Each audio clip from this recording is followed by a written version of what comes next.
winning animator. She's worked on over 75 episodes of the animation Archer on the FX network. Super funny show. If you guys haven't seen it, download it. It's awesome. Very good. She's actually creator of My Animation Life. This is a creative strategy network which is inclusive for the state of Georgia in America. So basically, this is a recruiting network that helps students and professionals get jobs. This is fantastic work that she's done. Currently, she's the recruiter at Activision Blizzard and their upcoming game Diablo 4, which is going to be very spooky and scary. So I'd like to welcome Allyssa Lewis.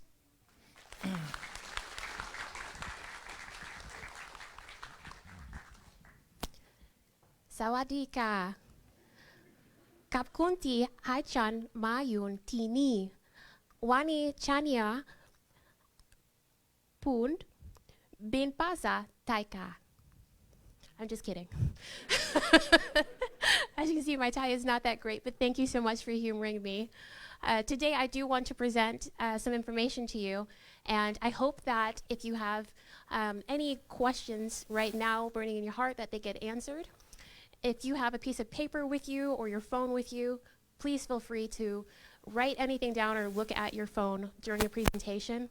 I will not take offense to you being on your phone because I'll be assuming that you're taking notes.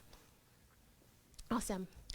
So my name is Allyssa A. Lewis, and you can see the slide that's in the presentation. That's a little snapshot of some of the projects that I'm really proud of working on. We'll just hit this. We'll hit it in a moment. So my background is also in animation, and I've been in animation for a little over 16 years. I started out when I was 2 years old. I really wanted to be an animator. I watched Bugs Bunny being drawn to life. Has anyone seen Bugs Bunny or Looney Tunes or those animations? My mother was sitting with me, and we were watching cartoons, and I saw this hand come in and start drawing Bugs Bunny. And I thought, oh my gosh, I didn't think about the fact that these cartoons are made by people. And in that moment, I knew I wanted to be an animator. I didn't come from a background where that would have been a very easy thing to do, but I still was able to work for Activision Blizzard as a recruiter now in the art and animation department. Previously, just a few months ago, I was working for Netflix in the art and story department for animation feature films, so really helping films get the talent they need on budget, on schedule, and making sure that all their needs for that project were put together. I'm also on the board of directors for ASIFA South. Some of you I know have been working with ASIFA South and Slatik. I've got an intern right here. And I'm also a judge for the Emmy Awards. So I have an Emmy from working on the show Archer, but I also judge. I want you to know I did not judge while I got the award. I didn't. There was no cheating going on there. It happened afterwards. All of you have the opportunity to also be judges for these award shows. And if you have any questions about that, we can talk about it later. This is me, a geeky little kid. I always wore glasses. A tip, never stare into the sun. It's very bad for your eyes. My background is Guyanese. If you've heard of the country Guyana, both my parents are immigrants. I'm the first person to go to college. And I have a military background. My father was in the military, and we moved all the time. And that meant school to school to school to school. I didn't get to take a lot of proper art classes up until I got to college. So a lot of my art was just self-training. The programs I used to use before going to college were MS Paint and PowerPoint. Does anyone know those programs? Yeah, you know them? Has anyone ever used MS Paint? Oh, yeah, okay, we've got some veterans in here. I want you to know the version I used had no special anything. It was really difficult. I had to go pixel by pixel to make all the art. And then I would put all my images in PowerPoint and hit the slide button, like how I'm hitting this one. I would just hit it really, really, really fast. And that's how I would see my animations play. The first college I went to was Westland College, a wonderful university that you can learn a lot of things from attending, but not animation, which is what I was told when I first started. And so if you have any questions about picking your education after you're in school, please ask those questions, because I went to the wrong college first and then the right college second, which was transferring to Savannah College of Art and Design. It's a campus that started in Savannah and has other campuses in different regions. Thank you.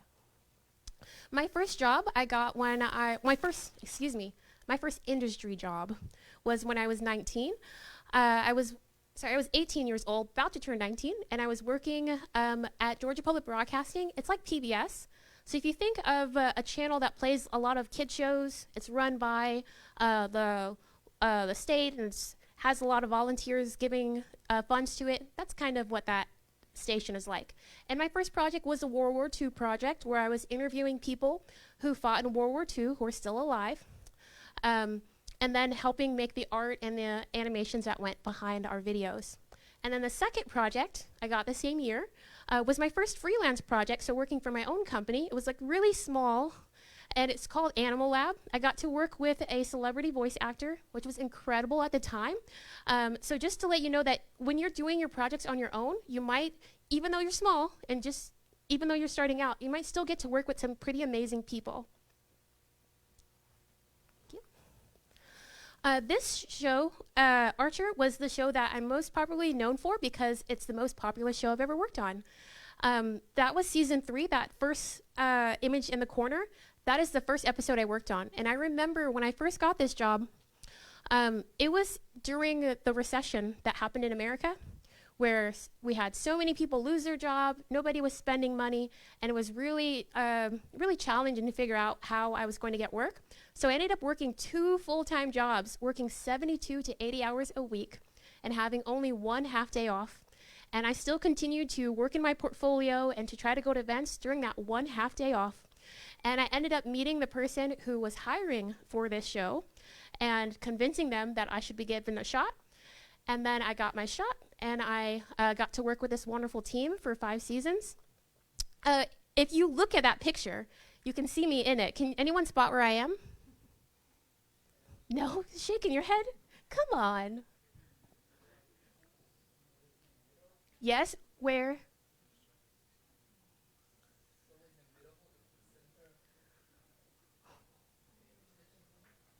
Anyone see? I think I heard something. What'd you say? Oh, your eye shot?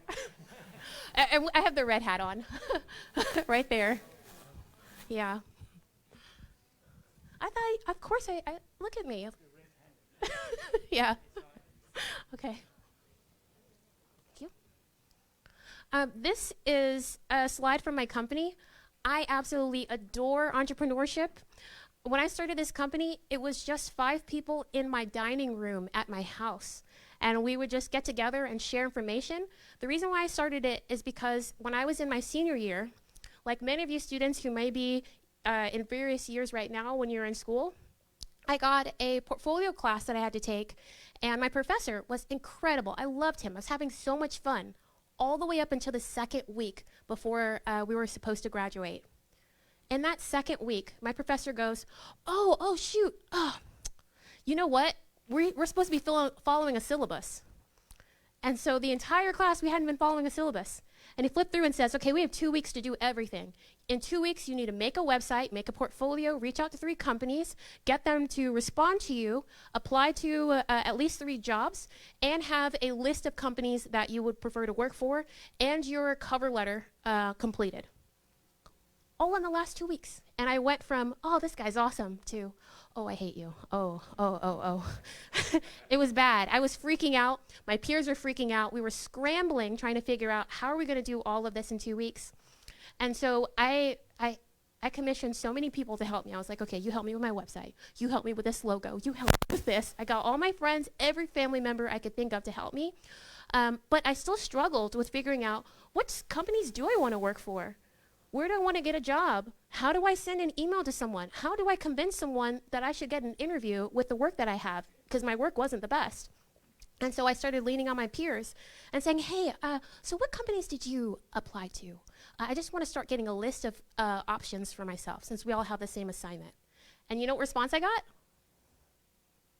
Oh, you just kind of look, yeah, I don't know what I have on my list. I don't know. Students were withholding information. All of a sudden, my friends became my competition. Just like that, the last 2 weeks of school. And it hit me hard because these are the people that I cared about for 4 years, now showing a side of themselves that I was soon to see for the rest of my career. That moment was hard, but that moment does happen at some point for many people. And so what I did was in that moment make a declaration that when I do find out what these companies are, when I do find out how they hire, what they're looking for, how to write these letters, I'm going to make a whole list, and I'm going to make it public, and I'm going to make it free. And so I started that with my company, and we were in my dining room just sharing information openly. That was the theme, is everybody come, you tell me who you know who has a job. You tell me what skills you learned. You tell me who you met at an event. Show me their business cards, and everyone share everything. And then it got bigger and bigger, and then it turned into more educational services, but all around employment. And then it turned into now companies need to know where these artists are, and how do we hire them properly? How do we have fair compensation? How do we have environments that are welcoming to everyone? And so my animation life started to open up more and more. We have that picture in the far right. That's an open mic night where we had artists come up and just introduce themselves, and then companies could interact with them and figure out what skills they had. And then that event at the bottom where everyone's pointing at the screen, it's one of our open shares. So each month we would we would bring professionals who were in industries that are hiring, and then have them pitch their job and tell more about what they're looking for, so people who are looking for jobs can have a better understanding of how to work with those companies. And they're all recorded, so even if you weren't in that region, you could still access it. And that last event right there was studio tours. So we would hop from studio to studio and get a feel for what's the culture in each environment, so people could know what they'd be getting into before they even applied for a job. Thank you. And this slide is just my favorite experiences. At the top was one of the most recent projects I worked on just independently. I don't do as much art these days because I like to contract it. It's a funny thing. You might fall in love with making your art and then fall even more in love with other people making your art. It's a nice transition. That clip at the top, I actually was in Captain America Winter Soldier, but that's not me. That's actually his co-star's body. I put my face on it. I played a poor villager in that movie. And then Black Panther, you can see I was in that one. That is not a Photoshop one. That's me playing a scientist in the back. You get to do these things when you have your own time and when you have flexibility. And then the last one is my favorite picture. Somebody handed me their baby to sign, so I autographed it, and there's my name. They didn't pay for the autograph, but that's fine. It still was a good moment. I want to take a quick break and just talk a little bit about the journey, if you have any questions about that. And then the next thing we're going to talk about is how all of you can decide how you're going to charge people for your work. If you've ever had a question, well, how much is my work worth?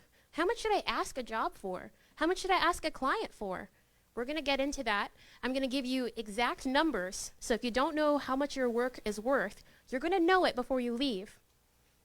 But before that, let's go ahead and answer any questions you have about the journey.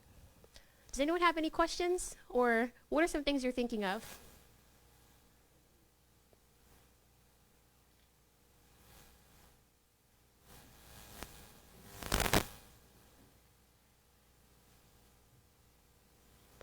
Perfect. I answered everything. Great. I feel good. All right, so what you'll need for this next section is either a piece of paper or your cell phone, if you want to use your cell phone. I like paper because that's how I first learned, before cell phones. But if you're good on your phone, go ahead and use your phone. I'm going to tell you in advance. I'm going to give you a formula. Who here hates math? Who hates formulas? Don't be afraid. I'm going to hold your hand through it all. It's going to be a big, scary formula. I did make the formula.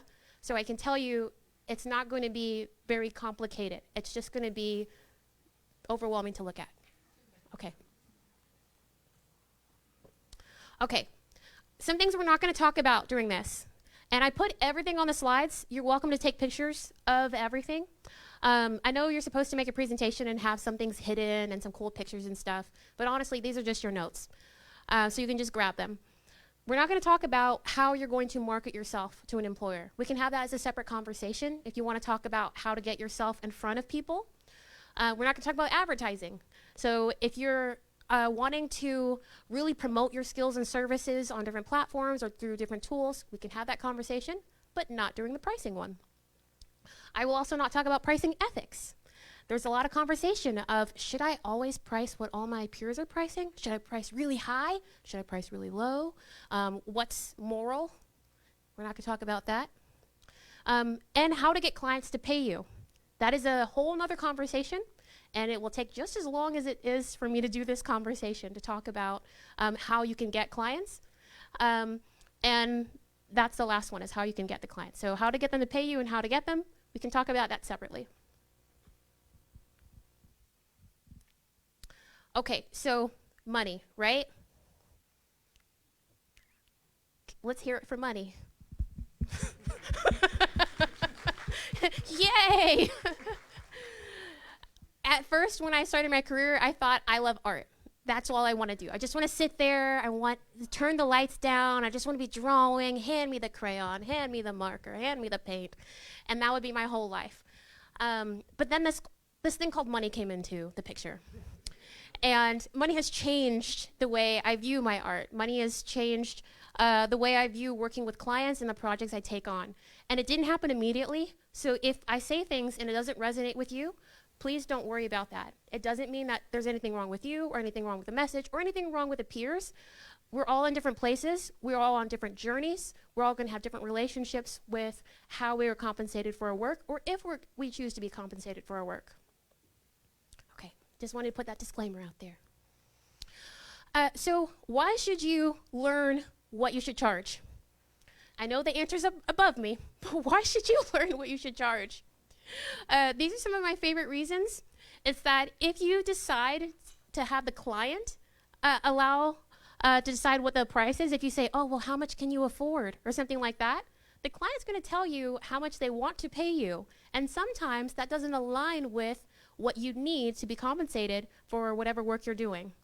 In some situations, I've seen clients price really, really low. Has anyone ever had maybe an item they made or a skill or service they do and tried to give it to someone for a price and allowed them to choose and had that person go way lower than you considered was respectful?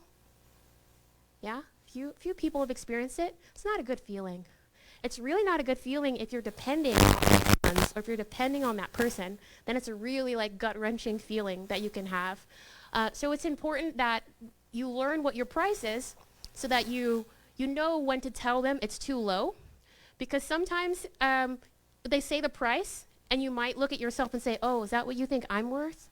Maybe I'm worth that. And that might not be a good thing for you to carry on with your career. If you don't learn to price accurately, you might price too high and you might lose your client. So I have projects that I work on, and sometimes I get asked, do you hire students? And sometimes, rarely, I do hire students, and that's because sometimes when you're first starting out, you don't know what to say. So you say, $1 million. And how long is it going to take? 1,000,000 years. And so those two don't match up. And if you give someone a really high price and you don't see the value in your skill level and what you're bringing to the production, then you might lose that client. If you price too low, you might scare the client. Has anyone ever seen a food item priced really, really, really low? Or maybe, what's something important? A car. What if you saw a car online and it was 100 baht? You're something's wrong with this car, right? You immediately are suspicious. I don't think I want this car. I don't trust it. I don't feel safe.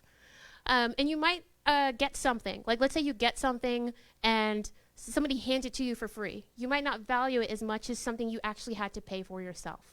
So there's so many reasons why pricing too low is not a great idea.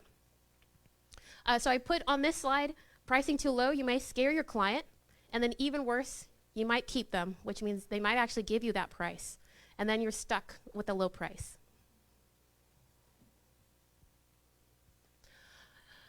There's two kinds of ways that you mainly can charge someone. The first one is hourly rate. And I put this slide up here first because it's a very common one, and it's one that people are familiar with, right? In exchange of money for time.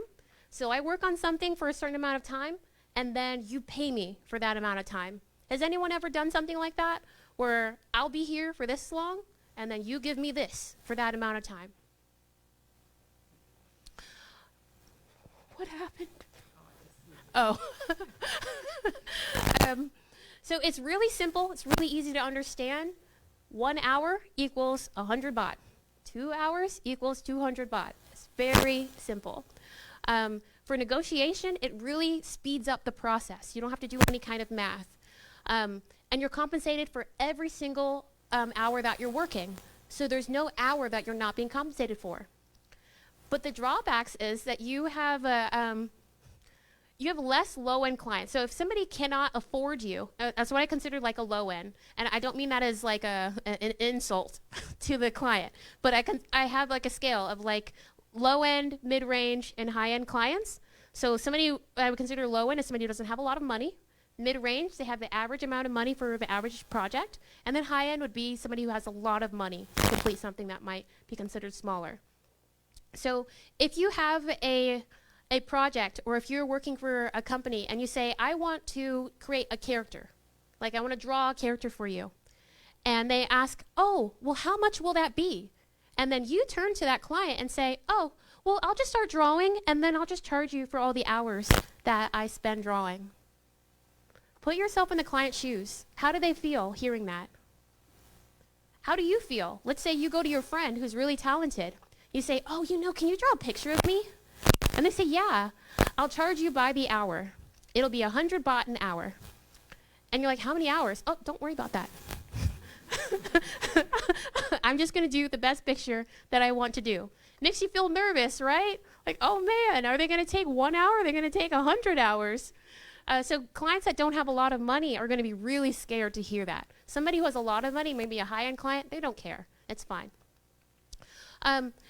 Over and under pricing. So when you have an hourly rate, you might say, okay, well, I want to be compensated maybe 100 baht an hour. And this, I don't know if this is horrible. Yeah, horrible, 100 baht an hour. So you say, okay, I'll do 100 baht an hour. And then you get the work, and the work is so much work. And you're like, I gave you the friend price. No, you need to go back to regular price because the friend price is too low for all the work. Or you might charge way too much, 1,000 baht an hour. And then you're working so many hours that you actually feel guilty or ashamed to even hand in your invoice. You have a low profit margin potential. So when we talk about profit margin, we're talking about how much money it costs you to do the project, and then any extra money that you have left over from doing the project. So if you have to buy software or tools, or if you have to rent out a space, that cost is going to eat from the money that you are charging the client. So anything left over that hasn't been spent, that's your money, that's your profit margin. And you're going to have a very low profit margin because it stays very consistent. It's just each hour that you work. And so if you want to make 1 million baht or millions and millions and millions of baht, then you're going to have to work so many hours to do that, right? You only get as much time as you put in. And you're punished for being fast. Who's here is fast? Who's like, I'm fast at my art? Come on. Yeah, you're fast. I'm fast. I'm fast at hiring other people to do it. Yeah. So if you're fast at your art, you get punished because if it only takes you 1 hour, you get less money than somebody who's slow and takes 10 hours. And that's not right. Is it? Right? I'm not going to talk about ethics, but let's go to the next portion of it for the, next slide. We've got hourly rate, and then we've got flat rate. So I said there's two, right? The hourly rate, which it could be hourly or monthly or daily, whatever it is, but a increment of time in the rate. And then we've got this called the flat rate. So a flat rate is when you, in advance, come up with a rate and say that's what the project cost. So if you have ever walked into a store and bought some shoes, right? They didn't say, oh, well, you can buy the amount of hours it took to make the shoes and the cost for materials, they said, no, this is just a shoe price. It doesn't matter if you're buying shoes that took only 2 hours for a machine to make or 30 hours for a human being to make. If it's the same kind of shoe, then that's what it is. And the same thing for your project. If you go to that same friend and say, can you draw a picture of me? And they say, okay, great. It'll be 500 baht. Then you can either decide like, oh, I can afford that or I can't afford that. And you can ask more questions like, what else will I get with it? That's fine. But somebody who doesn't have a lot of funds to spend or to waste or to risk, they're going to be more attracted to a flat rate. You get paid your satisfaction price. This is my favorite price. Has anyone ever heard of this? Has anyone heard of a fair price? A fair price? Like I'm charging a fair price? Has anyone ever heard that before? Okay, a few nods. Okay. Anybody heard of an unfair price? Okay. What I like is satisfaction price. This is the price that makes me feel good. There's sometimes you work on a project. Think about your homework. What if all your professors paid you to do your homework? Oh, yeah. Imagine you're getting paid. Everyone's paying you to do all your work now. Okay, you don't work for free. And you get to charge your professors one of three prices. An unfair price, which means the value you give them does not match the price they're paying. That's for everybody who's not doing their work properly. If you gave them bad work, you gave them an unfair price. You give them a fair price, which means there's an equal relationship to the value you gave them and the amount they compensated you. Or let's say you give your professors what I like to call your satisfaction price. This is how I feel I should be compensated. So for those of you who said they didn't like math, raise your hands. Yeah. You might charge a math teacher more than you charge your other professors. And this is the same thing with your satisfaction price. You might have a client who's really easy to work with. You get their work done fast because they have clear communication. You love the project you get to work on, and so you charge them this amount. And then you have projects that you don't like to do with clients that are really, really fussy, and you charge them this amount because honestly, it hurts your soul to even get up and work on it. It also opens you up to a whole range of clients. So when you start having flat rate prices, now you can have like a menu where people can start choosing packages or deals, and they know up front what the price is. How many of you have walked into a store and there was no price tag on any of the items? What did you know immediately? Yeah, the price that I get is not going to be the same price that everyone else gets, right? It's always going to change. But what did it feel like to walk into a store and to see the price tag right on there? You know immediately, I get charged the same amount as that person, and as that person. And so you don't have to worry about if you're getting charged more or less than someone else. It's also easier to subcontract work. So contracting, when you're contracting a project, you're bringing someone in to work on the project with you. And when you're subcontracting, you're working under someone in the same manner. So instead of working side by side to complete a project where you both might be working with a client, now they're reporting directly to you. An example is when I work on a project and a client says, oh, hey, Allyssa, can you help me make this animation? I need 2 illustrators, 1 character designer, 2 animators, a background painter, a voice actor. They say all of this stuff. And I go, yeah, I could do all that. Yeah, I'm a jack of all trades. I also tell them that I have other people that work with me. And then I say, oh, hey, you, could you help me with the illustration? Could you help me with the character design? And all of these people report directly to me. They will never speak to the client. These are called subcontractors. It's easier to work with a subcontractor when you have a flat rate because you know exactly how much money you're going to get paid, which means I know exactly how much money I can afford to pay everyone else. It's also easier to budget for the project. Like the example of knowing how much you can afford for other people, you know how much you can afford for tools and everything. If you're working hourly, you might say, I don't know how long this is going to take. What if they want a revision? What if they want me to change this and to change that? So it's difficult to say how much you can afford to pay other people. Some of the cons, this is a phrase used in the US sometimes to pigeonhole. Like you lock someone in on something and they cannot break that agreement. So if you say, oh, the project, oh, that's a small project. Oh, I'll give it to you for 500 baht. And they're like, okay, thank you. They hand you the project, and it's this huge project that you agreed to. and you already said it's just 500. You're like, oh man, I know, horrible, sadness. And there's no charging equality to it at all. So when you are pricing your work and you're saying that there's going to be one price for every single person, that means if somebody is a poor company that's just starting out, like and they're just like want to do the small ad and it's only going to reach 10 people, that person gets charged the same amount as Coca-Cola. And you have to decide whether you feel that's fair or not. And again, we're not going to get into ethics or the morals of pricing your work, but that's an example. How do you feel so far? I know I've done a lot of talking. Does anyone have any questions? No? No questions? All right. Okay, so now it's the fun part. Okay, go ahead. Shake yourself out. We're going to do the math. We're going to do the math. Come on, all you math haters. Let's shake it out. Okay. You've got your cell phone. You've got your paper. You've got your pencil. Get your notepad up. Get your sketch pad out. All right, put yourself in a good state of mind. We're going to figure out how much your work is worth. Okay, feeling good? Seeing some faces? Okay. Okay, looking calm. Looking calm. Good, good. Nobody's panicked yet. These definitions I will explain. When I explain them, some things will sound redundant. You have to trust me. They are not the same, okay? What I'm going to ask you to do is to hear these definitions, and then I'm going to go to another slide that's going to have a formula on it, and we're going to use the math that we've already created to do the formula. These are the definitions. Everybody stay calm? Okay. The first one is personal expenses. That is your cost that you have in your life.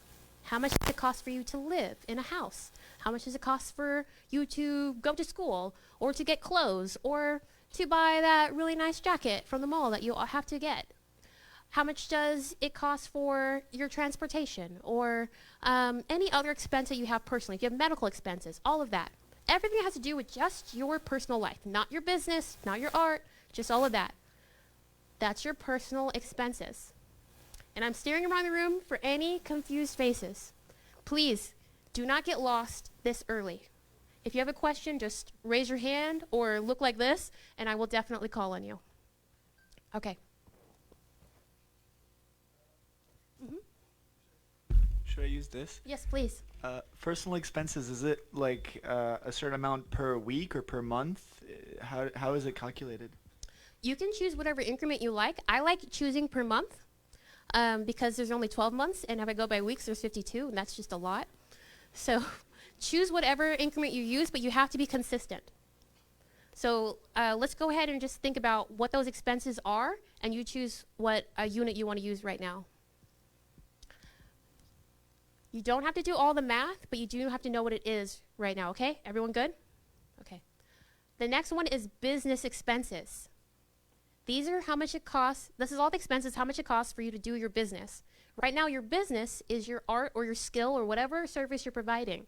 If your service is project management or directing or producing or photography or anything, that's fine. This is your business expense. That's your software, your office space, even if that's just a section of your home.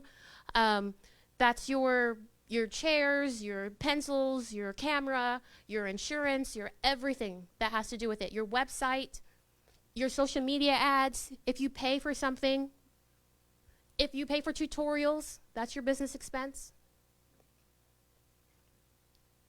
Okay. Looking for faces. We have taxes. Taxes vary between country, between regions, between types of business. They're always fluctuating, but you're going to have to know what your taxes are. Your taxes could be split between your personal tax percentage, your business tax percentage, and any other thing that gets encompassed. But I just put taxes in there, and you'll have to figure out taxes. But that'll be a percentage that you add.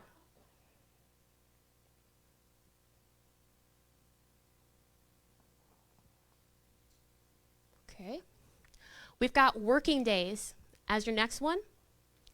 These are the number of days you work. Any questions? Working hours. These are the number of hours you work. Your industry markup.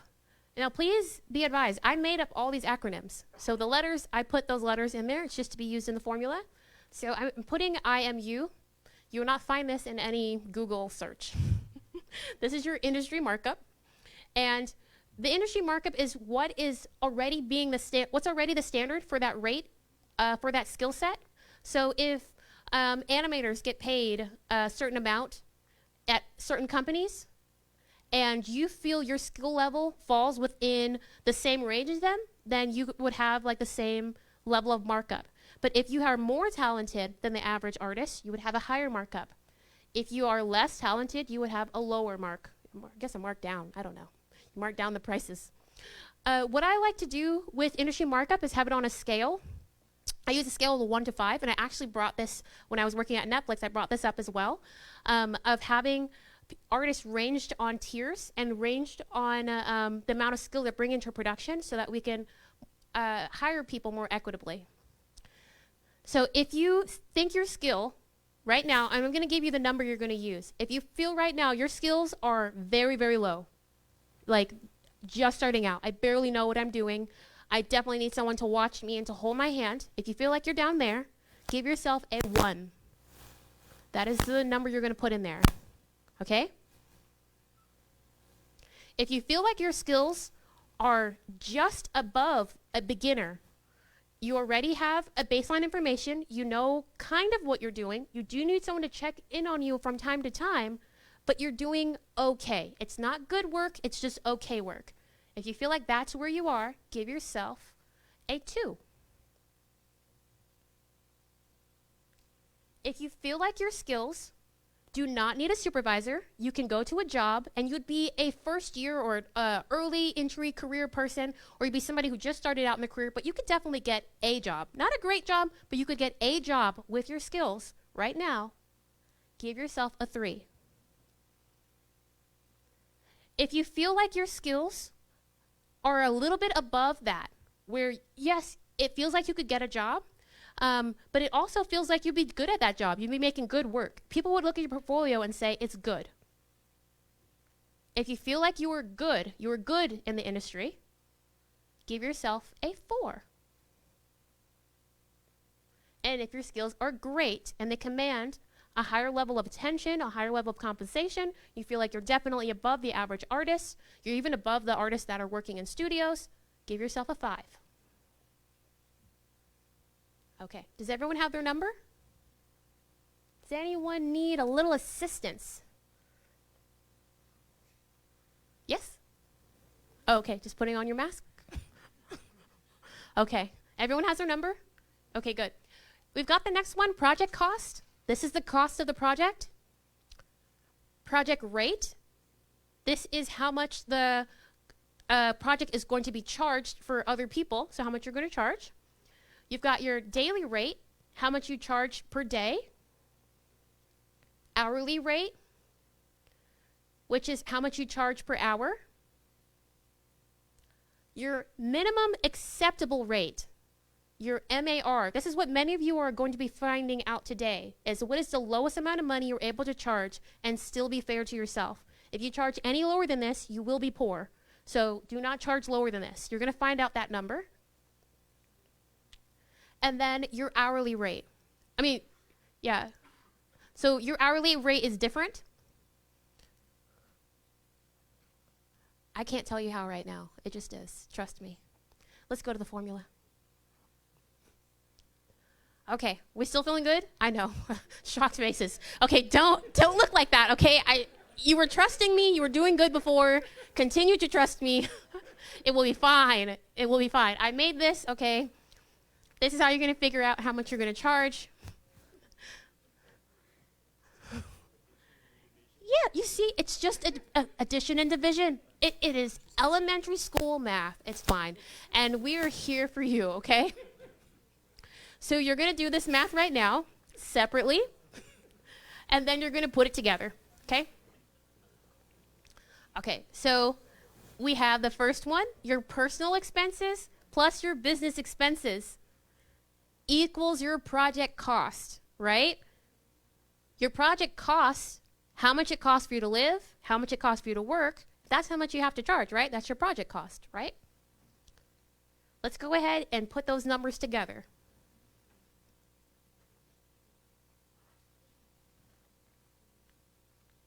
And when you're done, just look straight up. If you're not done, keep your head down. So if I see your head down, I know you're working. If your head is up, I know you're done. Unless you're looking at the screen. Yes.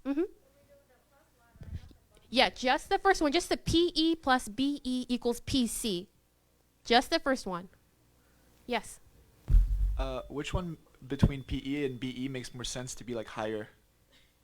It really depends. I mean, there's times when I lived with like a friend. It cost me nothing for my personal expenses, and my business expenses is all I really had. And then there were times where I had to pay for everything, and I definitely was neglecting my business, and so that was really low. So Okay. Yeah.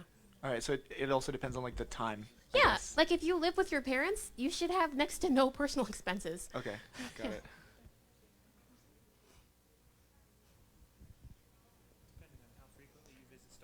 Yeah. And how much your parents want to support? They're charging you? Because some parents are like, if you're going to stay in this house, you're going to have something on the table. Oh, yeah. That's my parents. They're like, oh, Military. we got paid. Yay, we got paid. I appreciate it now, but I didn't appreciate it as a kid. Yeah. It was, See the wisdom yeah. at this laid out. Yeah. I mean, I wouldn't say I wouldn't do it to my own kids. Listen, we got paid, kids. Yeah. Were you ever down in Florida when you moved bases? No, but my family's there now. Okay. Yeah, my Air Force family from Tampa, Florida. So That's why my sister's there. okay. Beautiful. Yeah. She was in the Air Force, What was your father? in the Army. Army. Okay. So they had different paths. I want to know about that project that you did about World War II. That sounds like your first I job think it's sounds still like on there. It was, 1,000 veterans die a day. I have someone on the schedule. I'm like, okay, talk to them. Yeah. Yes? You can turn on your mic. Is it better? Okay. For the PE, right? Yes.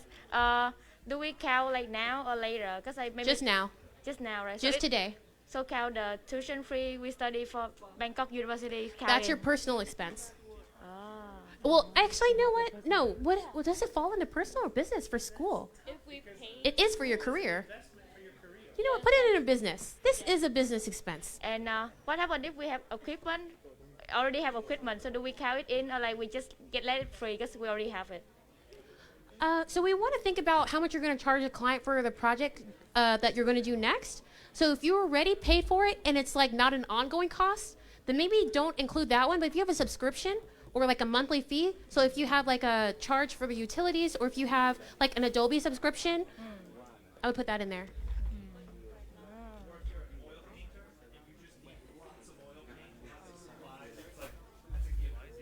Vậy giả bộ như là em mua DaVinci thiệt đi. Thì là hay Very đem helpful. xem mua lifetime. All right. Vậy là 7 triệu. I see a lot of heads still down. Ồ, I see some people having fun. We love math. 15.000. coi như mình trả DaVinci đi đủ mấy đứa Việt Nam xài được ra. Yeah, step by step. Ủa, project cost thì tính sao vậy? Hay là cái bằng đó luôn? Ừ, là bằng project cost. Yeah. Nobody's going ahead, right? We're all just doing that first one. PE plus BE equals PC, right? Nobody's going ahead. All right.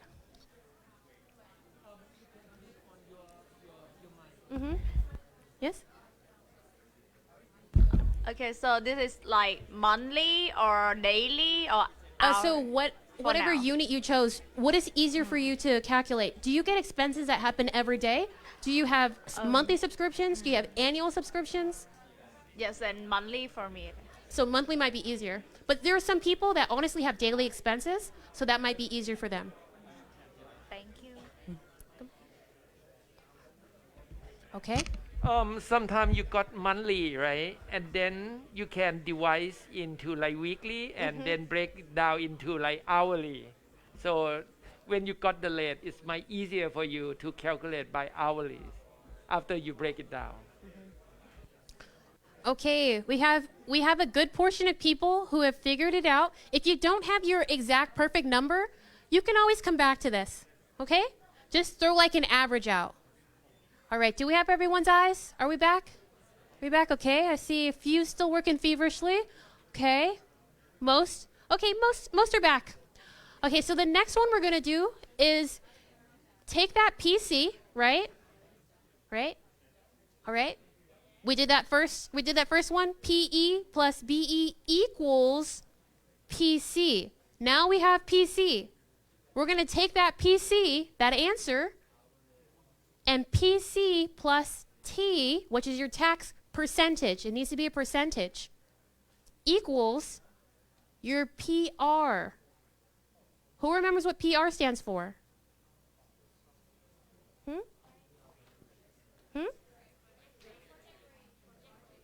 Okay, I'm hearing it. Okay, good. Project rate. So you're going to go ahead and take your project cost plus the percentage for your taxes, and that should equal your project rate.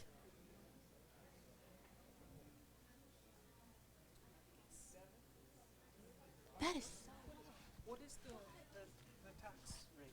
7% value added. Is that for income?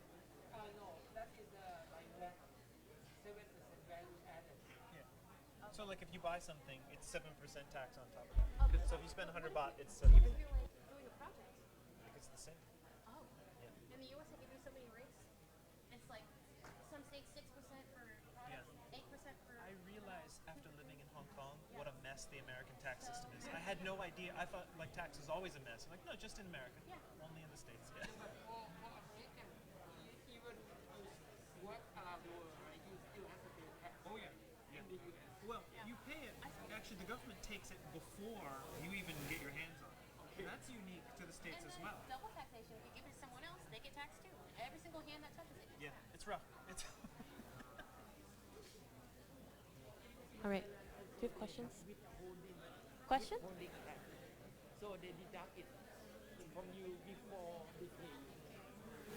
Any questions? Okay, we look good. Everyone's looking up. Oh, where? Oh, Hi, for the tax percentage, right? So does it have to put like a flat out like 7%, so like 7%, or is it like going to be like 0.07? can you say your name? George? George, do you know how incredibly jealous I am Why? that it's 7%? Because I just learned that a second ago, that you'll have 7%. I get taxed 24% out of my paycheck. That's a lot. Yeah. That's incredible. So yes, you can put down 7%. Just only 7, right? Yeah. Okay, okay.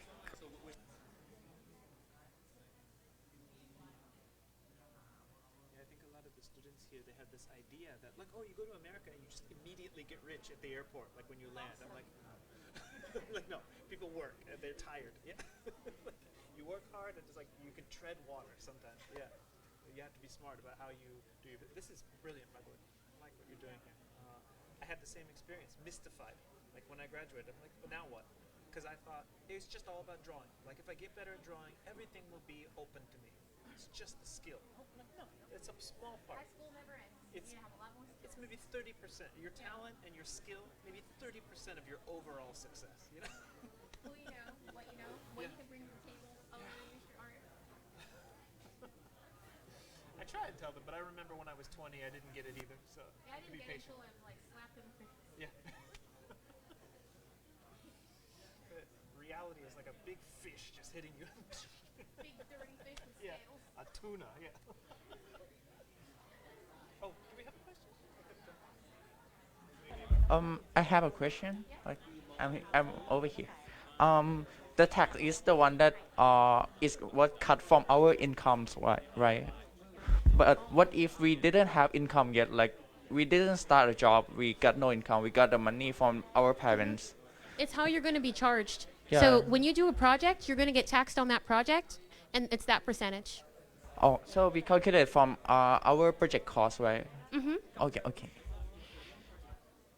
But you don't have to write the number, just a percentage. Because in the US, we have so many percentages that I had to write just tax, but you just have 7%. So that's awesome.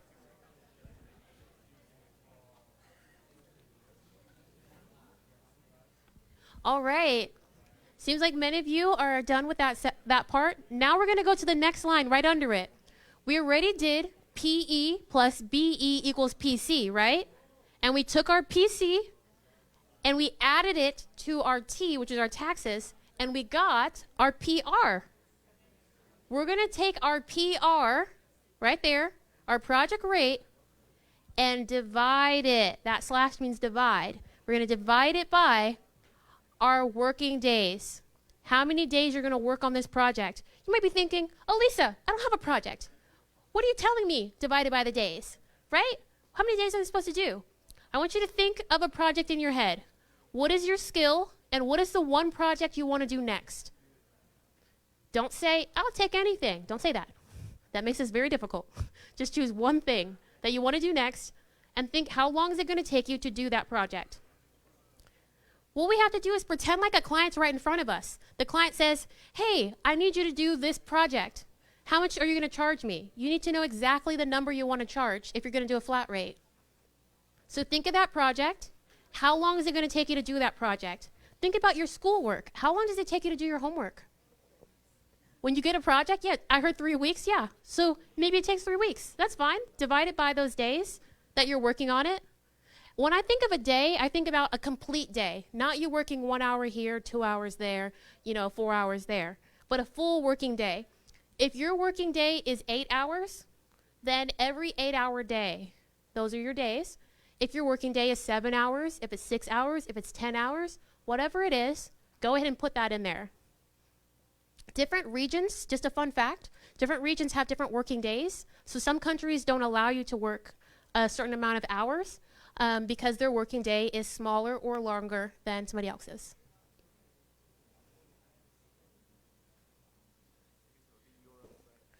Yeah, like when I'm working with somebody from France, I cannot put them on it. Yeah. Oh, clock's off, computer's off. Yeah. I should have used crepe time. Oh my God. They probably would have threw me out. Is it crepe time? God. Okay, I see heads up. Awesome. Okay, so we've got our DR, right? We're going to take our DR and divide it by our WH. It's going to equal our HR. Does everybody still remember what these letters mean? Everybody wrote down what they meant? Yes. Awesome. Great. Miss? Yes. Working days is in hours per day? How many days? How many? So how many days are you going to work? 1 day? 2 days? 3 days? On a specific project? Mm-hmm. Okay.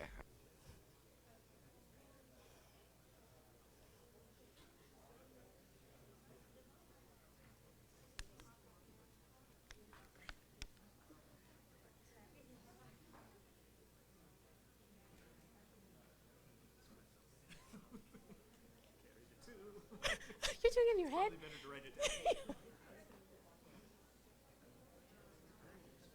Yeah.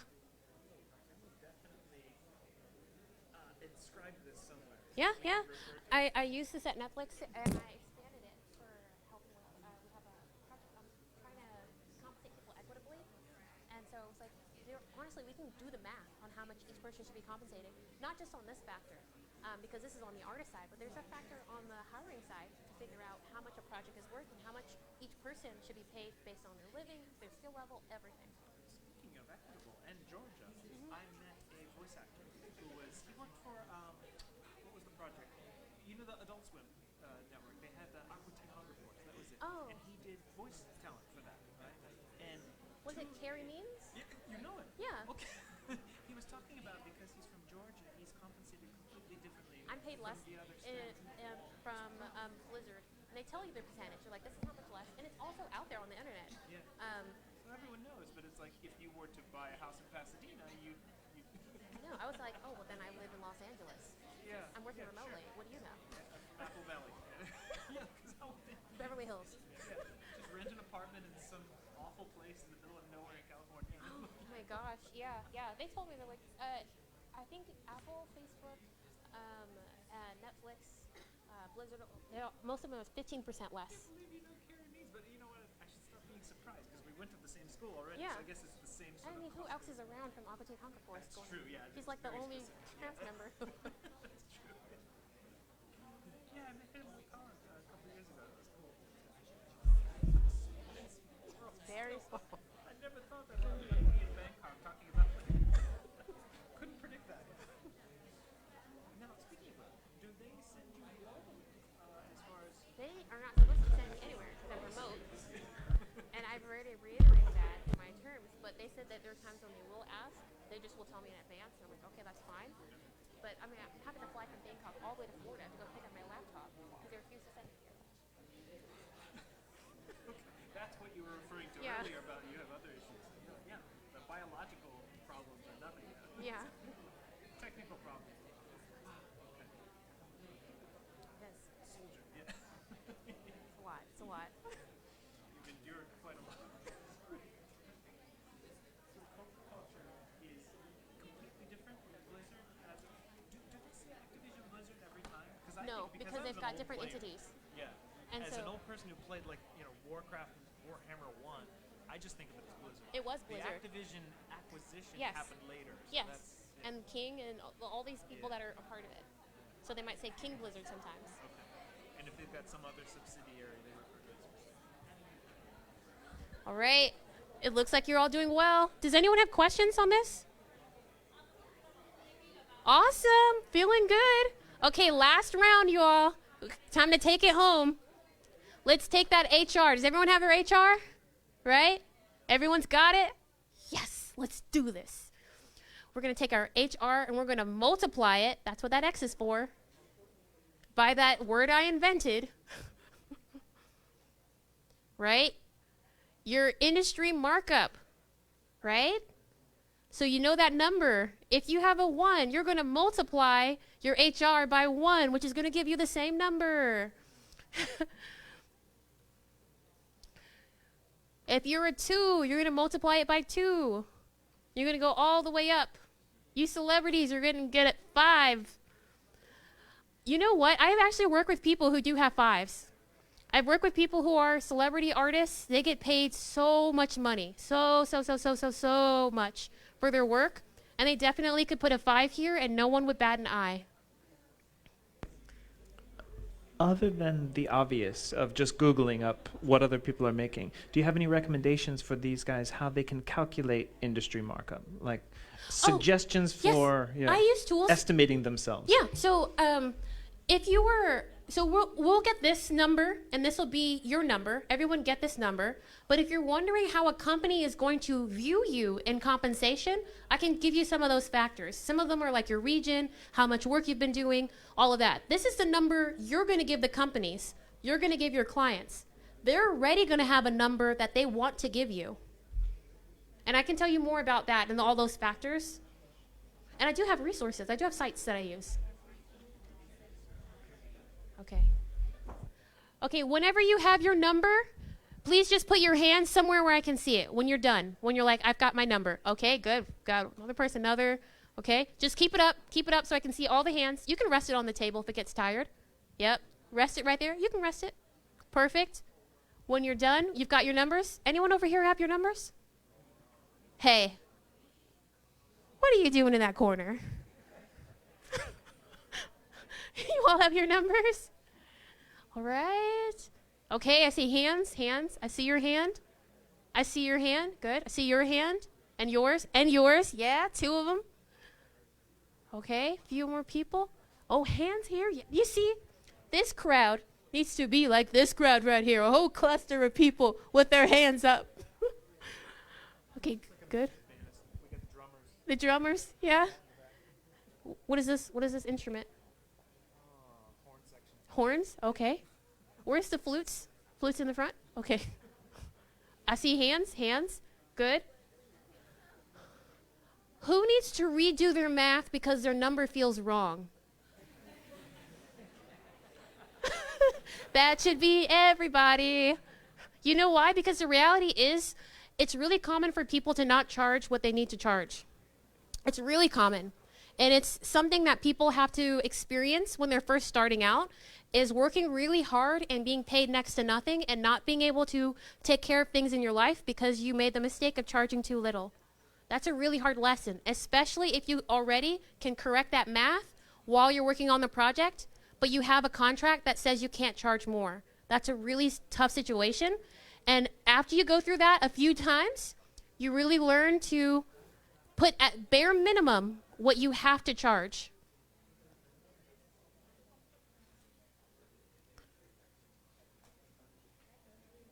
Okay, everyone has your number? Okay, I need a few brave souls who are willing to turn their mic on and just to tell me how you feel. Do not tell us your number. I repeat, do not tell us your number. Just tell me how you feel. What are some thoughts going through your head? What are some questions going through your head as you see this number? Brave soul, yes. It's actually a lot than I normally charge. Who has a similar feeling? It's more than I normally charge.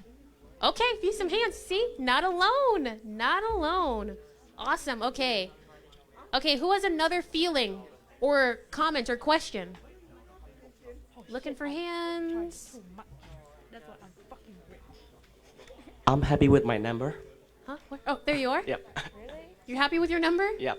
It's Okay. also more than I normally charge, so. Oh, good. It's your satisfaction price. Awesome. Okay, anyone else?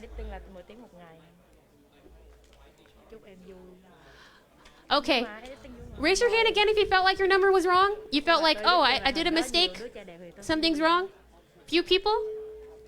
Okay. All right, I'm going to share something with you. Everyone know that formula that I just put up there? I want you to know that you are not the first people to do this formula. Before I share this formula with you all, I actually shared it with professionals first. So first I went to people who are currently working in the industry. Then I went to professors who teach people who are going to be going into the industry. Then I talked to recruiters. Then I talked to hiring managers. And then I came and started talking to artists, all before I started talking to students. And do you want to know what the number one thing was that they said, all these 5 people that are working in the industry? They said, that's what I charge. Those people who had been in the industry for a good number of years all were charging what they needed to charge. It was incredibly rare for me to find someone who was charging less than what they calculated here. So after a while, you're going to calibrate. You're going to feel like this is too high, and then you're going to actually charge less. You'll actually do it. Go ahead, and I encourage you, charge less than what you see on your paper right now. Have that experience so that you don't have it later in life again when you have more responsibilities on your plate. All right, we're going to take a little break. Take a break, shake it out, right? We did some math. Woohoo! Celebrate yourselves. Right, yeah. Good job. Hey, you all, you did a great job. You sat in this chair and listened to me just rattle off numbers and rattle off made-up names, and you still went ahead and did it. And that was a very brave thing and a very respectful thing, and I really appreciate you all. So let's go ahead. Let's take a minute or so. Let's stand up. And then whenever it's time to sit down, let's go ahead and sit down. But let's go ahead and stretch our backs out because we do have another section, and we need to get a stretch.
place.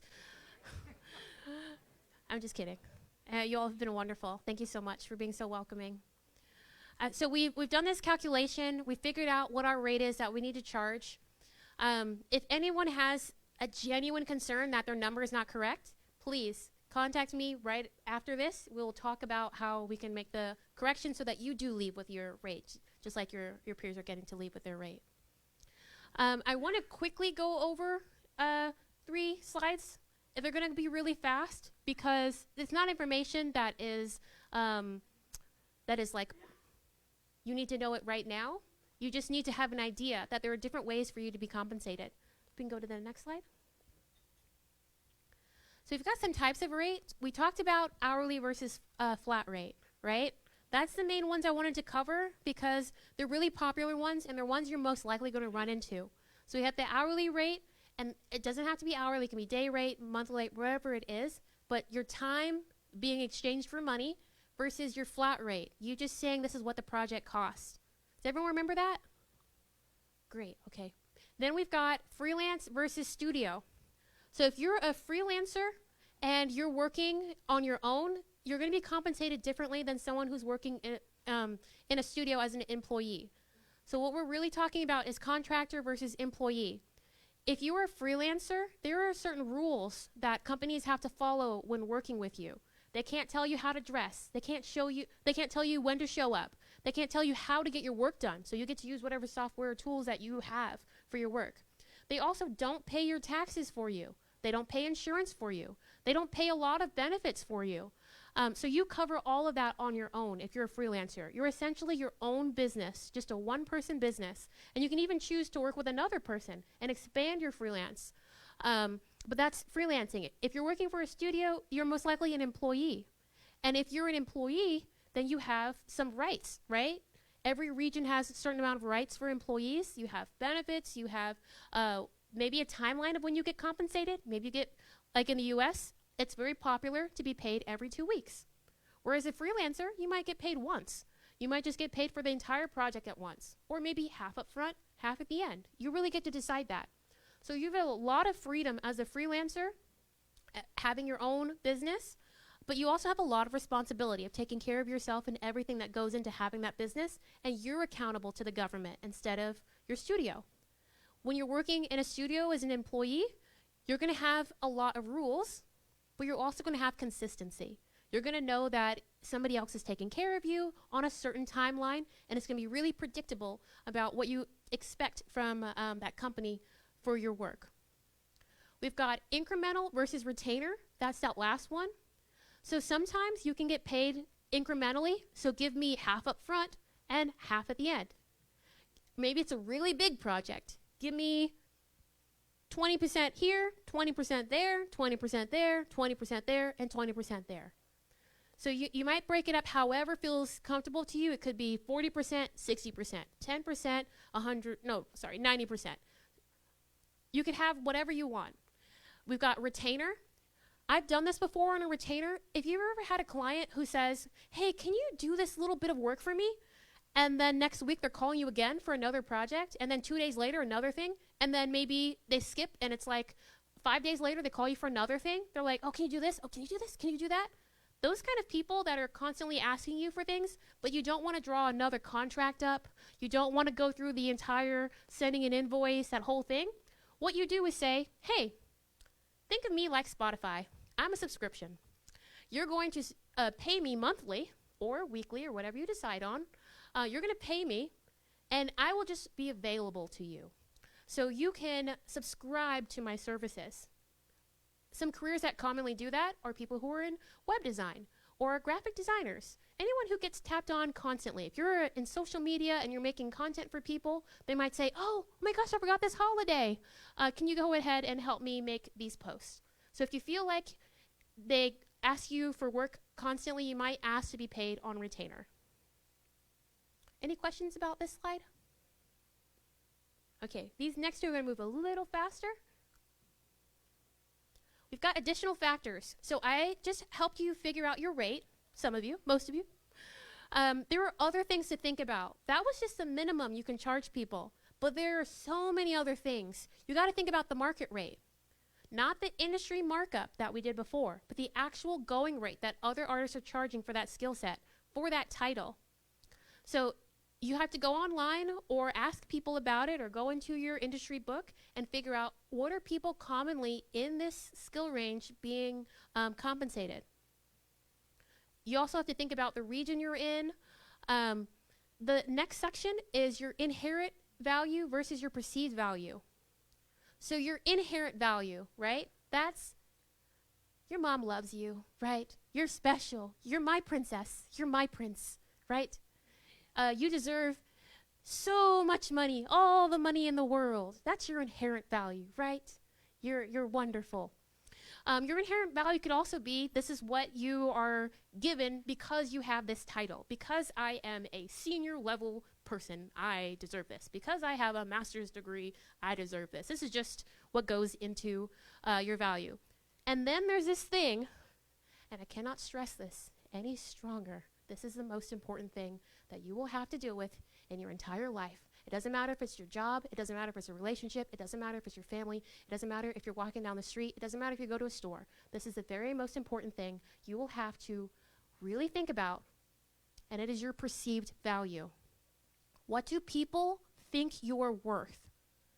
When you are talking to your friends, what does each individual friend think you are worth based on their own perception? That number they have in their head, or that value level they have in their head, will dictate how they will treat you, how they will speak to you, and how they will pay you. That right there, if you can change that, you can change the course of where you're going in your career. You can change your perceived value many ways. You can stand up straight. You can speak better. You can wash your face and make sure your skin is clean. You can go ahead and do your hair and make sure it's fashionable or it looks good on you. You can wear something that looks good on you. You can speak in a way that makes people feel that you are competent and that you are more valuable. You can learn a lot in school and become very educated and give people valuable information, and that can change their opinion of you. You can practice your art and make really, really good art, and they can think different things about you. You can choose a specific kind of art, and that genre of art can make people think different things about you. Think about how highly praised fine arts and painting was over so many different kinds of art. Anything that can help you change this perceived value is going to help push your life in a positive direction. All right, I'm just going to leave it there. We've got client potential. So that's the Coca-Cola versus your cousin asking you to do a character design. If your client has the potential to only pay you 500 baht, like your cousin, then your client potential is 500 baht. But what if they have Coca-Cola money? You know, then their potential is much higher, and that might affect how much you charge. Supply and demand, that is something that has definitely impacted my career. I'm a very niche person. My skills are niche. And so even though my art skills, I will tell you, my art skills, I was in school, I did really well in high school. But in college, they were okay. They probably were 2. In my career, they probably were 3. I don't think I ever maxed out of a 3. So I never got that good. But the things I do know, the extra things that I added on to my career, made my skill set very difficult to find. And that's one of the reasons when I was working with Netflix that they had reached out to me, is because that skill set was hard to find. And the same thing for Activation Blizzard. When they reached out to me, that skill set was hard to find. If you have a skill set, or you're doing your skill, your service, or whatever your talent is, and you're doing it exactly the same way as everyone else, I would encourage you to add something to it. Find a few things that will give you an edge above the people around you so that you become more niche, and that way the supply of your skill sets is less, so you can demand more. A buffer and building money. So a buffer. If you're ever in business, and you all are in business, I just want to tell you, even if you work for a studio, you work for another company, you're always in business for yourself. It's always you taking care of yourself. You may have your client be your job, but at the end of the day, the only person who decides whether you're going to be able to survive is you. And you need buffer, some sort of safety net. Some people call it savings. Some people, when you're working with a client, they might call it the extra money you charge someone for the gap between projects. So if I know that I average taking on maybe 2 clients a month. I can, with my skill sets, with my marketing skills, with my advertising skills, I only get about 2 clients a month. I know that there's maybe a gap of a week between clients. I still have to get paid. That money that we talked about in the other formula, I still need that money, even though I don't have a client. So I have to take that cost and put it onto another project so that I can pay for that week that is not, where I don't have a client. That's that buffer money. And then building money. It's not enough just to get by. You have to be able to push yourself forward. Our economy is constantly changing. Situations in the industry are constantly changing. You never know where your skill set's going to go. I like to think about the industry of graphic design. When I first started hearing about graphic design, and graphic design has been around for a very long time. It didn't just start, been around forever. But when I first started hearing about it, graphic designers were making so much money. And then all of a sudden, it became very popular. And everyone started becoming a graphic designer, even without training. They're like, I'm a graphic designer. I'm a graphic designer. I'm a graphic designer too. And then the wages became lower because everyone started saying, oh, I'll charge less. I'll charge less. I'll charge less. And people who had the great talent, when I first started hearing about this industry, who were making this much money, all of a sudden their paychecks were affected by other people. So having that building money to take yourself further, to learn new skills, to make yourself more competitive is really important. And you have to add that on to the money you're charging your client. And then good, fast, and cheap. Let's go ahead and show that. Next slide. I love this slide because it's one that helps clients. Have you ever had a family member who said, oh my gosh, you're so talented. Can you make this, I'm going to say picture for me. Can you make a picture of me? Can you make it the best picture you've ever made and make it really fast? Those 3 things don't go together. They don't go together. Can you make this website for me? Make it way better than Netflix's website. And I need you to do it for no money, and I need you to do it tomorrow. They don't go together. You get to choose. You can either be good and fast. You see the check mark? You can be, but if you're good and fast, it's not going to be cheap. You can be fast and cheap, but if you're fast and cheap, it's probably not going to be good. And you can be good and cheap, but it's definitely not going to be fast. What people want is that thing in the middle. And then there are some texts that say this doesn't exist. And that's what clients need to know. You're not going to get all 3. You need to choose, okay? You're either going to let me take my time and make it for you good and cheap, or you're going to let me make it good and fast, but it's not going to be cheap, or you're going to have me make it fast and cheap, but it definitely is not going to be good.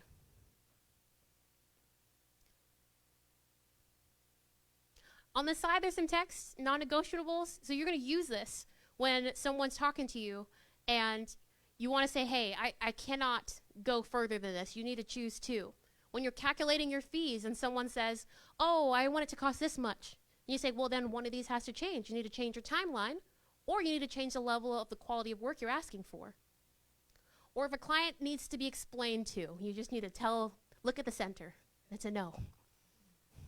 You say it nicer than that so you can keep the client, of course. All right. Was that too fast? Okay, good. All right. Let's learn how to negotiate, right? Let's get that money. Does anyone know the speaker, Grant Cardone? Grant Cardone? Mr. 10X? Aww. You should see him. One phrase he likes to say, he's a person who gets clients and he helps people build their businesses. And he talked about being nervous to talk to clients and being nervous to talk to people about your business and about your skills. And he said, whenever I get on the phone and I'm going to talk to someone for the first time, before I pick up that phone, I think, who's got my money? Who's got my money? Who's got my money? Who's got my money? Who's got my money? And that makes him think, one of these clients has my money. They have my project. They have the thing that is going to help me. I just need to figure out who it is. And when you start thinking like that, instead of going to them hoping that they'll be the person, it can shift your mindset. And it's definitely helped for me. All right. Do we want some more, sir? We'd like some more. Please pay me more. Let's try to negotiate better than this. We've definitely seen some people who have gone up to clients just like, I've got skills, will you please pay me for them? Hopefully by the end of today, this won't be your tactic. We've got 6 ways to be a better negotiator of your price. Thank you. You're going to zoom in? Yes. Thank you. Awesome. Yes. So just zoomed in a little bit. This is 6 ways to be to negotiate your price better. The first one is get some self-esteem and confidence. So this is easier said than done, because it's one thing to be in your room and in front of the mirror saying, "Hi, my name is Allyssa, and I charge $3 million for this." And put your hand out, and the mirror looks back, "Sure, Allyssa, here's your money." And then just makes it rain. But in real life, you're going to walk up to someone. They're going to be like this big boss person, and you're going to be like, "Hi, I just graduated, and I never had a job before, but I want $3 million. So that's the reality of it. So practicing at home is one thing, but the best way to practice is to actually do it. So you have to look at the number we just made, look at the number we calculated. You actually have to practice doing that. So you have to practice with your family and your friends and practice getting those words out so that you don't stumble. And I'll do your question in a second. Oh, on this side, I think it's a little easier. Yeah. So if you practice with your family and with your friends, it'll be a little easier, because similar to that car that you see that's priced for 100 baht, you remember that car, right? That old suspicious, horrible car. Yeah. If you walk up to someone and you say, "Oh, the price for this car is only 100 baht," they feel differently than, "This car is 100 baht. That's different," right? Or if you say, "Oh, I want you to make this character for me," and then you go, "Oh, the character, I have to charge you 500. Wow, that doesn't feel good, right? Do you trust that person? My first thought is, no, you don't. You're lying to me. You can charge me less, and then I'm going to negotiate you down because I'm more confident. So that's going to be a disadvantage for you. So you have to practice, and it doesn't have to be something where you stand up and pout and say, "I am charging 500. You don't have to do that. But practice doing it in a way that's kind and comes across like this is just your price. It just is what it is. Define your unique selling point. So people will come in, if you go to the mall. I went to MBK Mall yesterday. I got my eyebrows done, as you can see. I went to MBK Mall, and I went past some stores, and they had clothes and purses and all sorts of things. And when I walked by, I saw a lot of items that were the same, right? Stores that had the same items that the other store, but they weren't charging the same price. Different stores selling the same exact item were charging different prices. Now that made me a little angry sometimes, because I'd be like, "I just paid so much for this and you're paying," like example, I got a pair of, it's a clip for your hair. I got a clip for my hair. I paid 500 baht for it on the 3rd floor. And when I went to the 1st floor, it was 30 baht. Yes, for the same exact clip. And I bought it for 30 baht again, just so that I could remember the lesson to always walk around. But it was so frustrating. And you need to define your unique selling point. Each store had something different. When I walked in the store on the 1st floor that had the 30 baht, it was just a little stand. The person's like, "Oh yeah, it's just this, it's that, and they were just selling like that. And I'm like, okay, that's probably why you're only getting that amount. But when I was on the 3rd floor above it, when I went into that store, the layout was different. It was beautiful. Somebody came up to me, "Oh, hey, beautiful lady." I'm a sucker for compliments. And I was like, "Oh my, are you talking to me?" And so they had a different way of approaching me. They made themselves different, even though the product was the same. You can do that with your perceived value. You can make yourself seem like you're better. Or you can actually have something unique going on about you. You could have if you've ever seen people who sell things that they get from, I think the most popular country to get this from is China. So if you get an item from China and then resell it somewhere else in a different box, Maybe you list the features on it or something like that. It's called drop shipping. But have you ever seen someone do that, where they get a product that's from somewhere else, it costs next to nothing, and then sell it somewhere else for so much more? And then they might have a nice box they added. They added paper around it, or they put a bow on it, or now they've got a celebrity using it, something like that. That's a unique part they added, just that little thing that made them different. Now, your little thing could be you are a character designer, but you also know how to do social media posts. You are a photographer, but you also know how to do video editing and color correction and all those other skills. So someone says, oh, but why am I paying this photographer this much when I can just pay this other person over here who has the same skills as you that much? You need to have your unique point that says, actually, I'm not the same as that person because I can also give you this additional value. So bringing those things up is going to help you negotiate. Adopt a value-based pricing model. So what does that mean if you were value-based? We're not talking about just exchanging one thing directly for another thing. We're talking about what it does for the person. So instead of saying, oh, so I make websites and I can charge you this amount for the website, and they say, oh, that's a lot of money. Instead of saying, I charge this much for the website, say, I can help you increase the amount of views you get by 30% with my website. How does that sound? That's what I wanted. So you speak directly to the core pain point of the person you're speaking to. So what is their problem you're solving? So instead of saying, I charge this much, say, I solve this problem. What's a job that one of you want to go into? What's a job? Does anyone have a job that they already know they want to do? Yes, go ahead. Film director. You want to be a film director? Yeah. Okay. So let's say you're a film director. You're going to a studio and you say, hey, I want to direct a film. So go ahead, give me a film and I'll direct it. And they say, why should we give you a film? We have so many other people who are applying. And you say, because I can make sure that your audience has this kind of feeling because I have proven it. Or I can make sure you win these awards because I have won these kind of awards. Or I can make sure, like if you're a celebrity director, which happens in real life, because when I make a movie, people go watch it. Because when I produce your movie, I can guarantee you, you're going to make at least $6 million in the amount of people that come in, not bot dollars. Okay. Very different reality. I can make sure that you're going to make this much money because people always come to see my movies. Because I'm Steven Spielberg.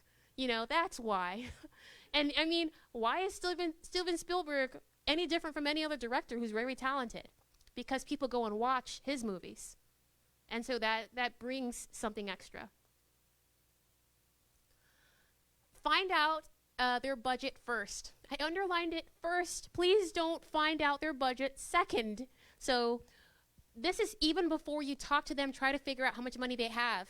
Who here loves to research on social media? Who likes to find, maybe gossip about celebrities, or they like to research who's this history person, or whatever it is? Who can snoop and navigate? And if you give me your phone number, I now know who you live and where your family lives, and I know what jobs you had, and I know what your favorite color is. Like, who's a snoop? Who can really figure that out? Yeah, you need to figure that out, because you need to figure out how much this person can afford. When you look at someone's email, let's say someone says, hey, I want to contract you for a job. And you look at their email. You see that extension, that at gmail.com, at yahoo.com, at hotmail.com, all those kind of .coms right after it, right? Picture that email coming from someone that says at coca-cola.com, at nike.com, at facebook.com, right? You had to do very little research to figure out how much they could afford, right? What if they gave you the gmail.com, you found their name, and then you found out where they worked and where this money was coming from? What if you researched that grant that was funding that project? What if you looked even further and you looked at what region they lived in? You looked at what the cost of living was there, what the wages were for that job that they have. What about their team? And you started doing all the math to figure out how much money these people probably have for this project. How much could they afford for the last project that they worked on? So instead of you having a conversation at an event or a party and saying, how much money do you have? Instead of that, you say, oh, tell me about your last project. Oh my gosh, who did you work with? Oh, wonderful. What are some of their names? Like feverishly writing it down. This is the kind of research you're going to do because your peers, not the ones in this room, because you're all privy, but your other peers are not doing this. So when you figure out those numbers and they go with some crazy number and get thrown out the door, you come in with a realistic number because you know what they can afford. Figure out their budget first, and then negotiate in person if possible. If you cannot negotiate in person, do it over video chat. If you can't do it in video chat, then do it over the phone, but never over email. Never negotiate your prices over email because that is the scariest way for people to give you information. When you put it in an email, it is solid. Sometimes it is something that can be persecuted in courts, so it can be binding. It could be considered a form of a contract when you put it in an email. So when you are asking for someone to maybe give you more time on something or to maybe pay you a little bit more here or there because you're going to also do this or that, if somebody is working in a company and they have to explain why they are paying so much more, it is difficult if they already had it in writing. It is easier for them to do it if you did it in person or if you did it over video chat or if you did it over phone. So this is just, in general, psychological negotiation skills. So if you want to ask a hard question, do your best, get in the car, get in the bus, get on the shuttle, go across town, and get in front of them in person to get that answer. The harder the question, the more important it needs to be in person. And then use social proof. So if you have maybe somebody who can vouch for your skills, this can help you get paid what you want. Let's say you did a project with a friend and you're talking to someone else and you're saying, hey, can I work on your student project? You know, I really would like to have this in my portfolio. And they're looking at you like, I don't know. I mean, this is a really good project I'm making. You could have your friend come out and say, oh my gosh, this person helped me on my project and they did a great job. And that person who you were talking to might have a different opinion now because somebody else came in.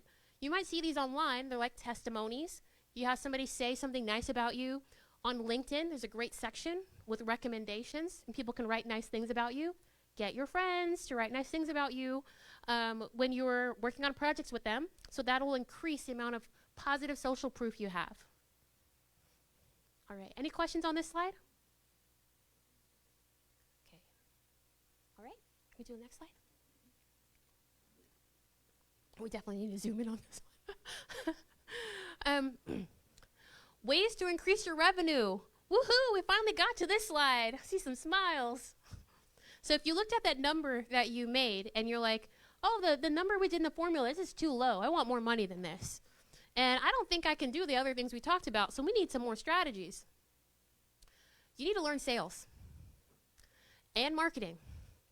These techniques are going to take you very far in life because it's always sales. It doesn't matter what category it is in life. If it's school, your relationships, if it's your career, if it's you going to a store, it doesn't matter. You're always selling and you're always marketing yourself.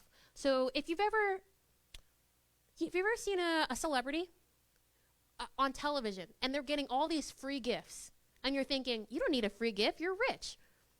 But they're getting all this free stuff because people want to be associated with them. They want other people to see their merchandise, their brand, or whatever it is associated with them. Those celebrity people have already done a lot of sales and marketing to make themselves seem like they're the kind of person you want to be associated with. If you're really talented and you're getting people to want to be associated with you through maybe making YouTube videos and showing your behind the scenes and how talented you are and how many likes you're getting. And as a recruiter, I will tell you, we do look at likes sometimes. I'm sorry, we do look at likes. Sometimes I've talked to recruiters and they say they filtered out. So if you don't have a certain amount of likes, they're not looking at the account because they assume that you're not the kind of artist that is taking their career very seriously, maybe not posting enough or whatever it is. And sometimes it just comes down to a lack of time where we may have just a day or two to find a talented artist And an artist who has like all these likes most likely is really talented. They're just more likely. Not that they're always, but they're more likely than somebody who has like 10 likes to be super talented. And so to save on time, we just go straight to the person who has a bunch of likes. So other people who are marketing and selling themselves and using the correct hashtags, using the social platforms, and posting regularly, making sure their Instagram page is clean and as followed all the rules that you'll find online about how to make a good Instagram page, how to make a good Pinterest page, how to make a good Tumblr, all of that. People who are doing that, marketing and selling themselves, are going to do better. It's just easier to work with them because they've already been proven to be likable and somebody who can come in. Like if you're a director and you've got a social media page that has millions and millions of followers over a director who has like 2, I mean, we're going to choose you. You also want to study pricing numerology. I just put this up here. I'm not going to delve into it. That numerology is really a psychology of numbers. If you've ever looked at someone's price and they've had like, at McDonald's we're charging $2.97, or we're charging 234 baht, like this odd number, right? They've actually done so many studies to figure out which numbers will make you buy. So if you are talking to a client or talking to a studio and you want to ask them for a certain amount of money, please look into the psychology of number. It's always updated every year because culture and society is always changing. It's updated for regions as well because cultures change the way you look at numbers. Some numbers are considered beautiful numbers. Some numbers are considered ugly numbers. And so when you give the number that is considered more beautiful, more appealing, more magnetic, then people are more likely to accept it, even if that number is higher than a number that you wanted to charge that's considered ugly. Never skip steps in your consultation. Who here has ever talked to someone about a project? Whoever had like their relative or friend say, hey, can you work on this project? And you had to explain to them what that means. Like if I'm going to take pictures, that means I have to have my camera. That means I have to have lighting. That means you need to tell me the location. That means like all of these things. Anyone ever done something like that? Okay, nods. Great. You had to explain it to them. This is called a consultation. These consultations can be various lengths. They can go into depth into different kinds of material. But during this consultation, you want to make sure the first thing you do is you ask questions. What do you want? When do you want it by? Figure out how much they can afford. If it's your relative, you probably have a good idea. It's $0. It's the family price. Figure out things like how they want it done. Have they ever worked with someone in the past? How did that go? If you talk to someone, they're like, oh, this artist sucked. That artist sucked too. Everybody I've worked with has been terrible. Can I work with you? That is probably a red flag. That's probably something you should be concerned about. So ask as many questions as you need. There are guides online. Now, these are all points to help you do research. They're research points. They all go in depth. Sales and marketing, you can go in depth into learning about sales and marketing. You can go in depth into learning about consultations, but I'll tell you is never skip steps. If you skip asking the questions before you get to having your answers, you might lose the client. And there's times I've walked away from talented artists because they didn't ask me enough questions, and I was worried that they didn't care enough to know exactly what I wanted to actually give me what I want in the end. So don't skip steps because even if you're talented, it could make people worried. Don't talk yourself into a corner. Don't tell people these are my skills. This is what I do. And be so specific that they can't see that you have room for other things that you can do. So don't say, I'm specifically a character design artist who makes anime characters that wear long hair down to the ground and go so detailed that they think you can't draw a dog for them.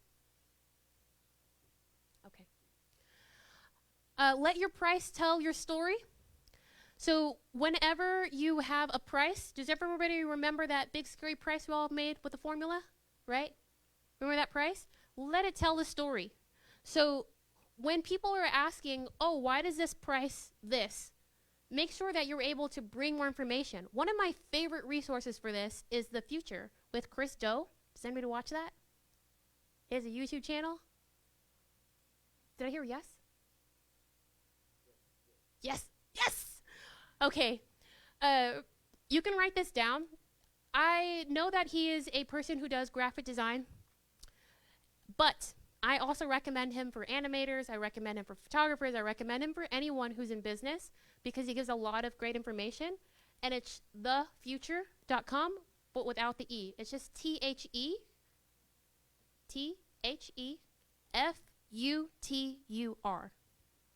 The Future. And it's with Chris Do, and he will walk you through how to tell a story with your price. He'll even give you scripts to use when you're talking to clients. He'll tell you how to make a portfolio. He'll tell you how to make it beautiful. He'll tell you how to deal with pushback, all of that.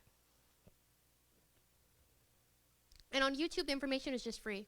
He does have paid services on his site, but definitely start out with his YouTube. The next thing you can do to increase your wages is to not be afraid to go back and forth. Who here has ever been paid for something, been paid for a service? Whoever had somebody say, I'll pay you. Okay, few people, okay.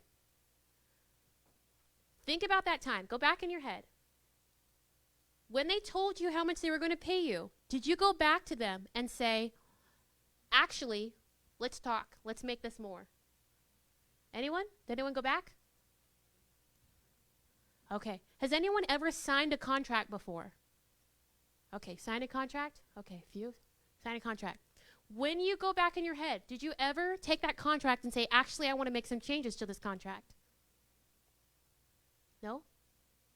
No. Yeah, you did? Yeah. That's 3. I'm counting. That's 3. I did, but not for this industry, but for my other job. See? There you go. I want you to know, as somebody who makes contracts for a living, I don't just make contracts for my company. I make it as a recruiter. It's my job to negotiate with the artist and with the hiring managers. The most novice thing you can do, the most newbie thing you can do, is to take whatever you're given and to never say anything about it. So if somebody hands you a contract and you don't read it, you just sign it. Or if you don't have any questions or you don't have any changes or any suggestions or anything like that, that is a hallmark sign of somebody who is just starting out. Because most people I work with who are higher level, they have something they need added to it. When I worked with Netflix, when I started working with Blizzard, I had notes for the contract. And guess what? Big companies will take your notes and they will edit your contracts. They are editable. If they want you to work with them, they will edit them because there are things that you might need changed. Now, it's great if there's nothing you need changed. But if you see something, if you say, oh, this compensation is not going to work, it doesn't mean they have to give you more money. They can compensate you in other ways. They can give you more time off. They can say you get to work remotely. They can say you get to use certain tools, or that they get to change your title. With one company, I wanted my title to change. I said, okay, it's fine. You don't have enough money to pay me what I want to be paid, but I want my title to be this. And that was helpful for me because I could take that title and get more money at different jobs in the future. So there are other things that you can leverage when you're doing these negotiations, but don't be afraid to go back and forth. And change the project scope. So let's say a client doesn't have enough money. What do? Make the project smaller. They can have less quantity. Maybe you have more time. Don't be afraid to do that even with bigger companies. I've worked with plenty of artists who've come back to me and said, you know what, you gave me 2 weeks to do this, and even though you're a big company, when I was working with Netflix, which is a huge company, we work on huge multi-million-dollar films that are going to go and be seen by so many people, and artists would come back and say, actually, no, I want to take a vacation between these months. I want to have this amount of time to work on it, and it would never be a straight no from me. It would be, let's talk about it. Let's see how flexible we are. And then we figure out if it can work. So don't be afraid to do it, because the worst thing you could hear is we're not able to compensate that, or we're not able to adjust to that, or we're not able to do that thing. And then you say, okay, and then you decide when you're at home if you feel comfortable moving forward based on the information that there isn't any flexibility. And then be mindful of how you get your work.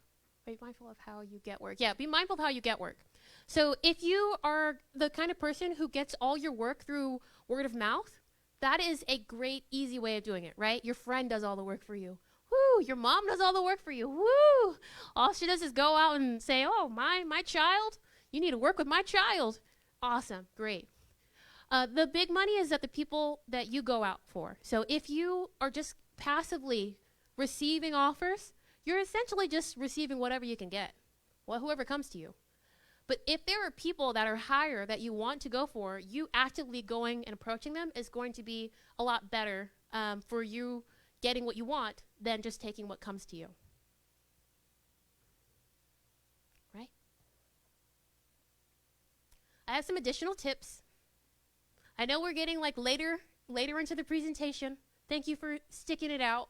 You can still just take photos of this and just keep it. So if something does become forgotten after a while, please just save it so that you can go back. These are just reference points for you to do more research. This is not me giving you all the information. This is literally just touching on the surface. There's an ocean of depth of information later on.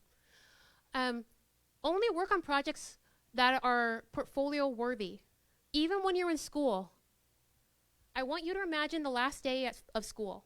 Imagine the last day you're here. Just take a moment. It's whatever your graduation date, right now. And you're about to walk out of school with everything you ever are going to accomplish in school. And you're going to take that and try to get a job with it. Do you feel comfortable with the projects you're working on now and the amount of attention and time you're putting into it? Do you feel comfortable with the people you are asking to work on the projects with you? If you are only asking your friends to work on projects with you, and your friends are not working at the quality level you need to get a job with later, then you're having a great time, but you're not going to be having a great time afterwards. It's going to be sad times. So think about that. When you're thinking about a project you see in class, and somebody is working on something, you think, oh, I'm not friends with them. It's going to be awkward talking to them. But that portfolio piece might change my life. That portfolio piece might help me get that job I want. Then all of a sudden it's easier to come up with the courage to go over there and to have that awkward conversation of, can I help you with your project? Because I need it in my portfolio. Because I have goals that are beyond school. When you're thinking about working on projects that are free, right? Everyone's talked about, don't do free work, right? I have value. Don't say that you just want to give me exposure. That is crap. I've seen all the social media stuff, right? That is total crap, yeah, if that project isn't going to help you. If you're not getting something, if it really is free, if you're not getting compensated by what it is going to do for you, then yeah, you really are working for free, and that's not a great project. I'll give you an example.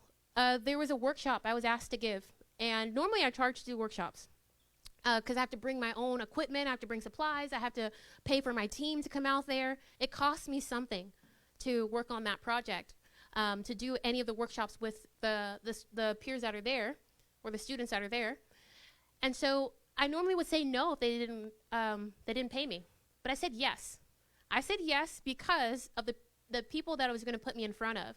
So I said, yes, I know you're going to have good exposure, the one that actually helps me in my career. And I did the workshop, and that got me more clients. Clients that were able to pay a lot more than my other clients. And so that would be an example of something that's project worthy. It's something that's going to actually help me. An additional tip is to get a business advisor or a mentor. You're very fortunate right now. You have got some professors and some industry people right here in front of you that can help you and who want to help you. And they are coming up to the school every single day to make you do better. When you leave school, how many of you are going to have a business advisor or a mentor available who cares about you, who cares about your success? Who cares about you getting a job? Who cares that your portfolio is good? Who cares that you learn? Who cares that you really learn, that you really get it, that you really understand? How many people are going to have that when they leave school? Few? Yeah. Few people are going to have some. Yeah. Awesome. All right. For those of you who didn't raise your hand, think about that. Let that sit in. Okay? Let that sit in. I don't know when all of you graduate. I don't know. I don't know what your timelines are. There's so many people. You all have different timelines. But I want you to go ahead and get on the calendar or get your calculator out and figure out how many more days you have access to a business advisor or a mentor who actually cares about you, who's not here to just get every dollar out of you, who's not here wasting all your time. I have paid for business coaches. I don't know the translation in Bach. I have to use it on my calculator, but I've paid $2,500 a month for my business coach. It was very worth it because they helped me a lot. But that is a lot of money to pay every single month to a business coach. And you have to constantly think, are they wasting some of my time? did they waste 30 minutes? And you're thinking about like every moment, did I get every dollar out of all these minutes? And then you think about when you're in school, how long are you in school? How many times are you just coming in here and you're hanging out and you've got all these advisors surrounding you who could be helping you improve your career and your futures? So just think about that. Just know outside of school, it's very expensive. Remember, there are non-monetary things that you can ask for. So things that don't have to do with money. So if you are looking to be compensated and they don't have the dollars, you can ask them. Can I use your photography in my portfolio? Can I use the film we just made in my portfolio? Can I put it in film festivals, the one that I'm working on, so that I can start winning awards under this project? Are you going to put it in film festivals and you pay the fee for all the film festivals so that I can start winning awards for these projects? Social media. So I've asked people like, oh, you can't afford to have me out here, but will you put me on your website so that people will see me and that'll help me with promotion? Online and physical promotion. Will you put my name on the flyer? Will you put my picture on the flyer? Will you put my artwork on the flyer? Those kind of things you can ask for. And testimonials. Will you give me a review? I have done that. So I used to be a career advisor at Savannah College of Art and Design. I did that.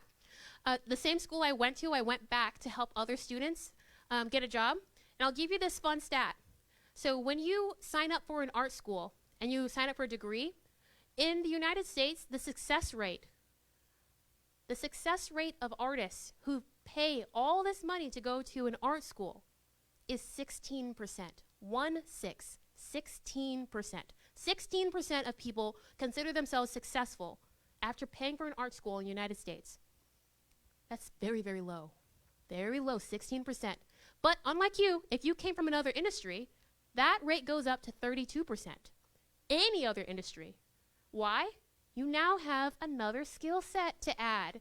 You probably understand that the world isn't just, beautiful work. It's other things that go into it. You probably understand things better. I'm sure there's a lot of factors. I don't know all of them, but I can just say if you come from another industry, your success rate as an artist goes up to 32% in the United States. I don't know the stats for Thailand. I apologize. When I worked at Savannah College of Art and Design as a career advisor, do you know what our success rate was for students who graduate within 10 months? 99%. I know that because that's the stat I had to have. 99% of everyone who graduated within 10 months had to be successful at getting a job in their career. And that was my job. And I will tell you that when you were working and you were looking for clients and you're looking for jobs, there were a lot of strategies you can use. And I'm trying to give you some of my most heavy hitting ones, the ones that are going to be most impactful. There are a million things you can do to make yourself more successful. And in my opinion, these are some of the things that definitely move the marker.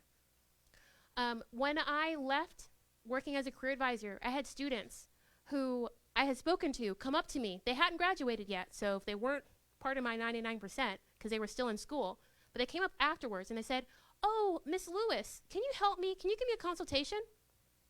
I gave them my hourly rate. This is how much my consultations cost. It was free while you were in school. While I'm not working there, this is how much it costs per hour. And it's a lot more than the average student can afford. So that would be a very heartbreaking moment. I encourage you, while you're all in school, and while it doesn't cost you anything extra, please speak to as many professors as possible. Your professors are not just teachers. They're people who have full careers. They had a job before this. They had a career before this. They've done so many things before this. Figure out what that is. People who are good at snooping, go on that LinkedIn. Check that social media. Where did mom live? I'm just kidding. Figure out that information that is going to give you insight as to what other skills they have. When I talked to the people in the bookstore, they had sales skills. And I'm like, oh, you need to learn how to sell? Talk to the people in the bookstore. Talk to the people in the people who sell the art supplies or whatever it is at the school. And the last thing is be amazing to work with. People love to work with people who make them feel good. We are human beings. We're not robots. So even as much as we want to be fair to each other, we're not. We're not fair to each other. We treat people better who make us feel better. So if you work with people and they feel great working with you, you're more likely to be able to negotiate better, command more pay, be able to work on projects where your skill isn't that great, but they love you so much they want to train you. That is all I have for today. Thank you.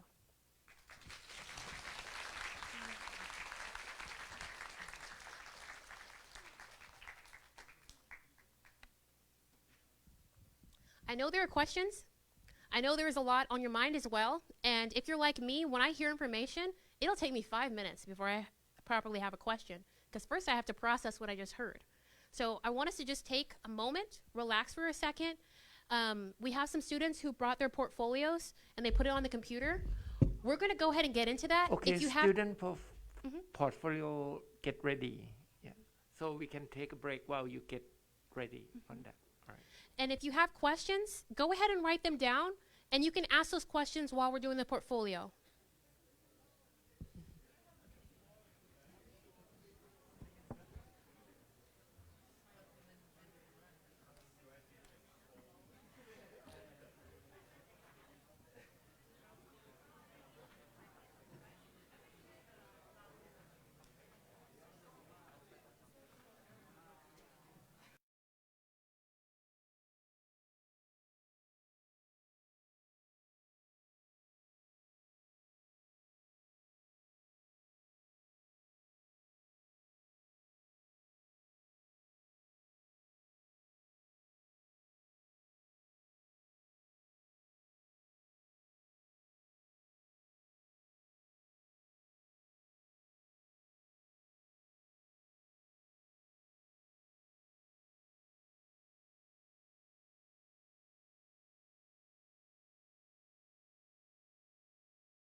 For now, I would like to present my portfolio as 3D animators.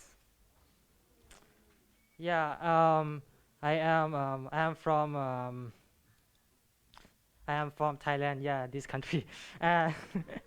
Okay. At first, I am graduated from demonstration of Lam Kam Hang University, and then I joined this university because I would like to follow my dream as being animator. Okay, this is my skills in the overall. Firstly, is 3D animation. My experience programs are Autodesk, Maya 3D, and Blender 3D. And the second thing is 2D animations and illustration. My experience program is Adobe Animate, Adobe After Effects, Illustrator, and Photoshop. And this is my first project. This is my current work in my intern company right now. I have to be responsible for tracking, mocap facial animation, and lighting, compositing in Blender 3D for the 12-minute animated short from the novel named Dangerously Ever After with a team of 15 people. And yeah, I will show you.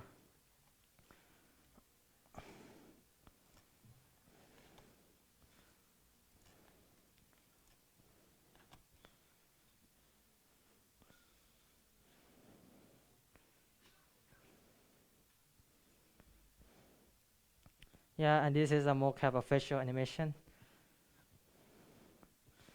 And this is a detail more about like a facial animation, yeah. And this is how I try to make a lighting by using the marks and making like the light like this.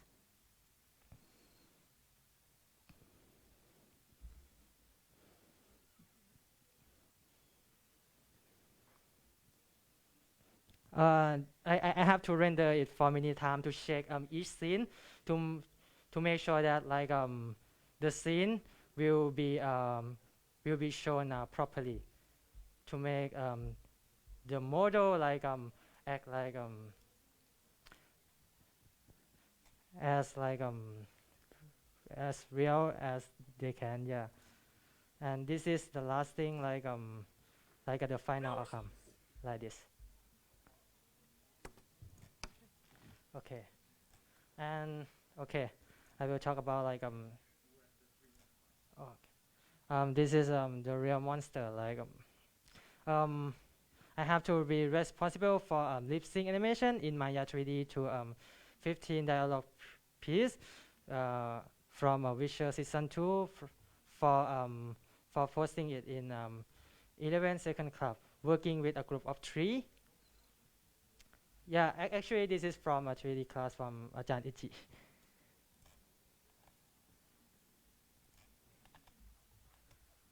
My dear, monsters are more than just horrid looks and claws and teeth. Monsters are born of deeds done,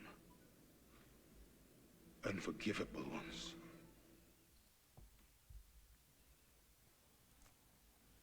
Okay. Oh, yeah. This is... Actually, I have 4. Oh, okay.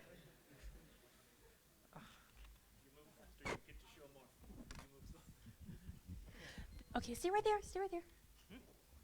Thank you so much for presenting your portfolio. Your work is wonderful, and I really appreciate you having the courage to not just share it with me, but share it with all of your peers so that we can all learn more.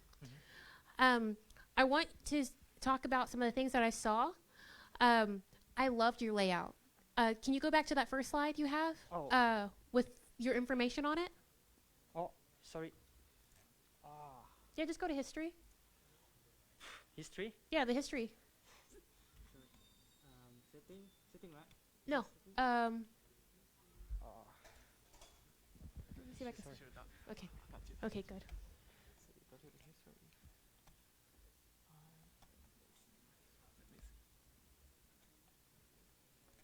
just type in your website. That's fine. It'll pull it up. Okay.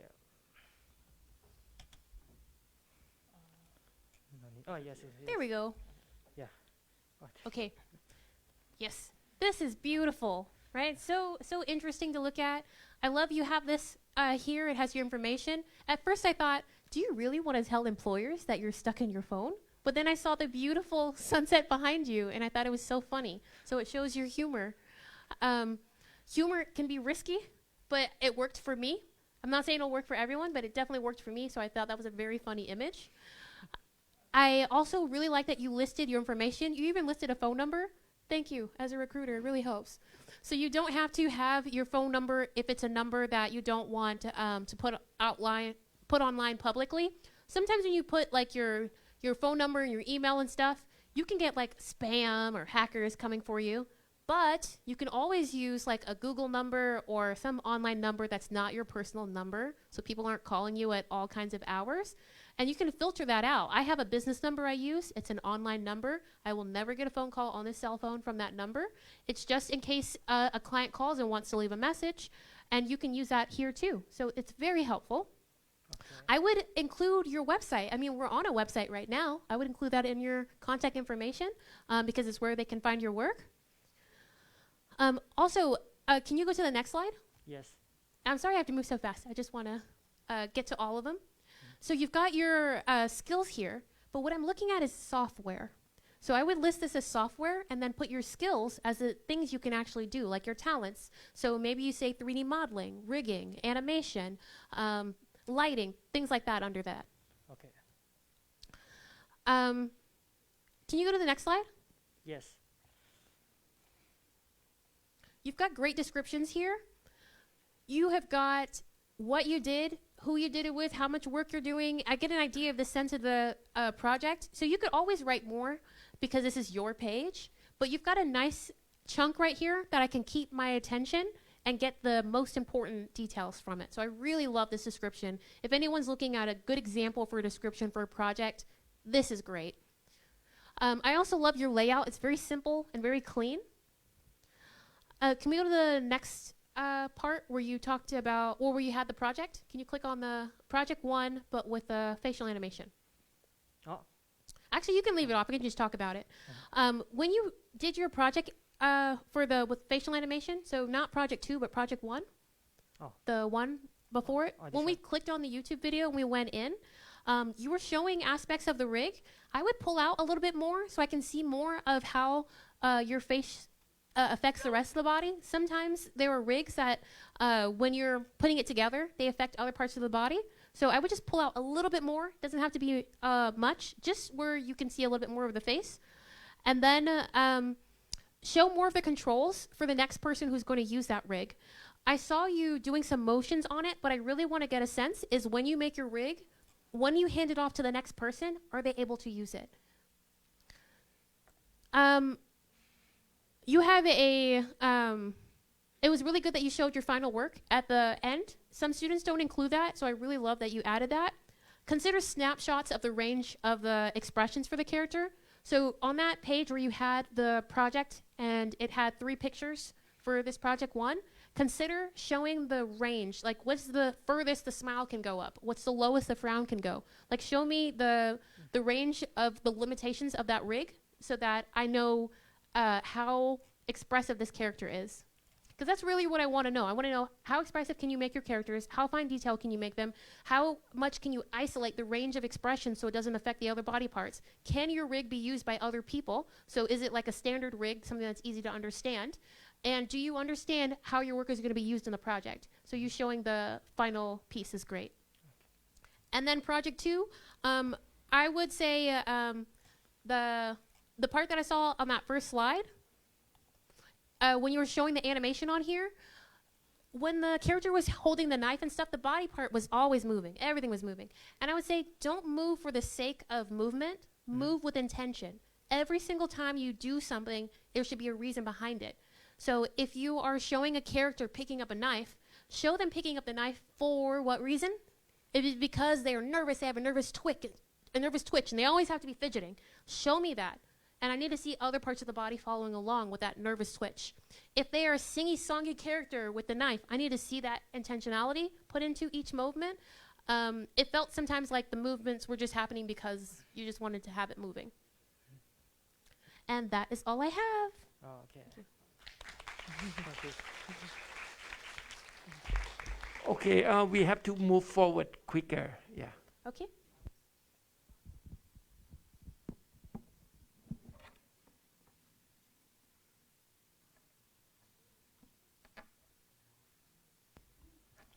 Hi guys. Hello, my DMD friends and some of the IMI folks. My name is Sans from Digital Media and Design course, 3rd years. I would like to show my portfolios. So first, let's say I want to be a concept artist with video games or animations. So I'm mainly focusing on designing characters. And here are some of it.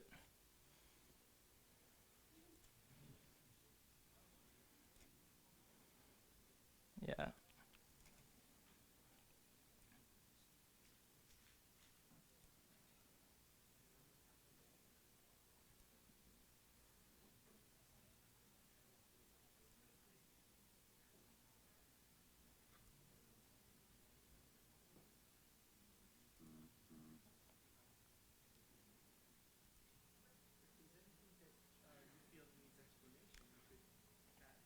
Okay, so this is also some of the chart I try to explain the one character going through the scene and telling the story to like each box.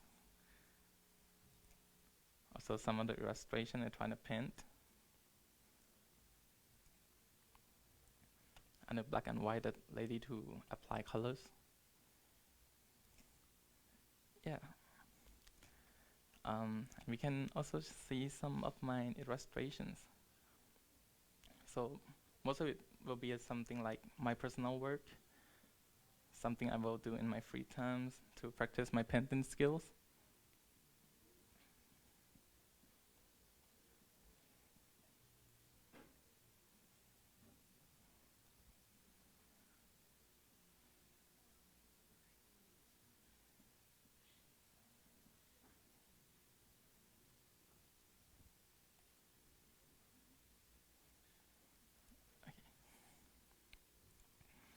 And one of my favorite projects from the universities to recreate the tarot card.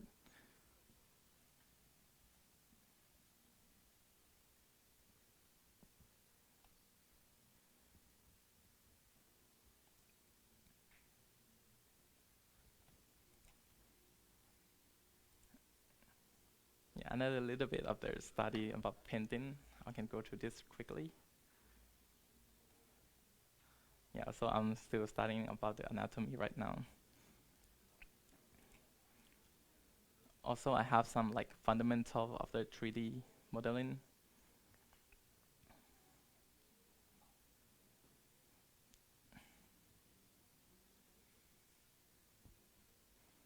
And also animations.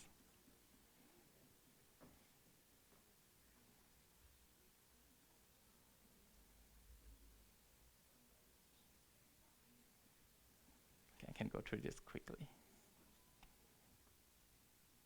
This is created by Live 2D. Okay, this is being hard on me again. Okay, sorry about that. I can go to this, other videos. Yeah, I did 2D animations and 3D animations. Yeah. Okay, that's pretty much it. Thank you.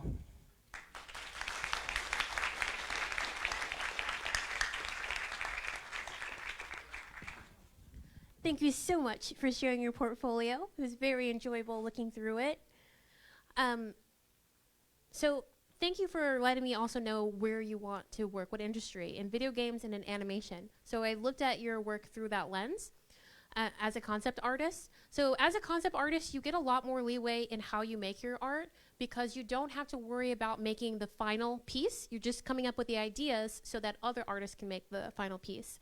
The biggest challenge for concept artists is that you have to have an entire universe in your head, whereas a character designer only has to have characters in their head. A background designer has to have backgrounds in their head. A prop designer has to have props in their head. But a concept artist has to have the entire universe.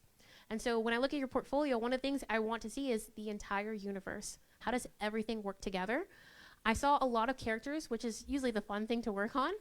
So that's great. Your characters were aesthetically pleasing. It has a lot of balance, great use of color. They look like they had movable parts. My biggest pet peeve with character design is that as an animator, I'm the person after the character designer. So if a character designer doesn't make parts that can be animatable, they have to go right back and redraw, because you never make your work for yourself or just to make beautiful work. You make it for the next person in the pipeline. And so your work is for the person who's getting it after you. As a character designer, your work is for the person who is going to finalize the characters, the backgrounds, the props. The storyboard artist is going to use work from you. The director might even change from your cues. And so you've got a lot of people who are going to be coming to you from your ideas. So that's the biggest note is that more of everything. A character designer might draw for a few hours every single day. A concept artist never puts their sketchbook away, because you're going to be drawing all the time. You showed some storyboards, which is nice. It's a nice use of depth. I liked your grayscales in there. I felt like the focus was on what's happening in the story and not what it looks like for each piece, which is really not the area you would be focusing on. I would make sure to use the camera angles. So whenever you get into an entire different industry, or you're getting into storyboard, learn what storyboarders have to learn, which is camera angles. Their job is to tell the story through visuals. So learn the techniques that tell that story. With your illustrations, I like that you have some finished work put in there. It's good to have your process. It's good to have things that you're working on, and I get an idea of how you work. But move some of those finished things up to the top, because there are some things that were not as nice as some of your finished work, and they were higher up. And so if I decided to give up on scrolling early, I wouldn't have seen them. One of the questions I have is, how will your work be used and by who? So if you have an idea of what companies you want to work for or what kind of projects you want to take on in the future, this will give you a lot more clarity on what styles to focus on, or what areas of expertise that you should really be putting on the front of your portfolio. You have a lot of things, but you want to make sure you start doing some things really, really well. As a character designer, focus on the entire universe. If you're going to do storyboards, you need to focus also on the camera, the directions, dynamic action, all those other things. So decide whether you want to add another skill when you have to still develop another one. And then the animation, it was really nice. I felt like that was more effects animation, because you were working on just one body part. But in animation, you have to focus on the entire physics and the acting of the character and what's happening and what the locomotion of one action and how that affects the other. So figure out either the 12 principles and add that to it, or focus on your concept work and the universe. One tip I would say is that when you're making your portfolio, have the job listing of the company right in front of you. Go ahead. I know you're students right now. You're thinking, I can't apply to a job. I don't even have a degree yet. I haven't finished my portfolio. I'm on social media. I'm playing video games. I'm doing whatever it is. Probably you're studying. But I'm doing that. I don't have everything ready yet. Go ahead. Look for the job you want online today. Maybe that's your challenge for today. Go online, find the job you want, the one you're not ready for, put it in front of you, and see, does your portfolio say that I'm ready for it? And it might not have all the skills they're looking for, but at least the direction needs to be there. There you go.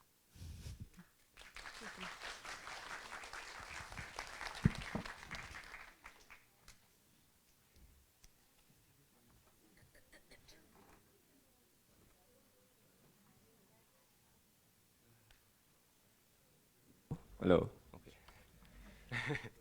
Actually, I didn't prepare anything for my portfolio, but I have an Instagram account, so I will show my Instagram account. So,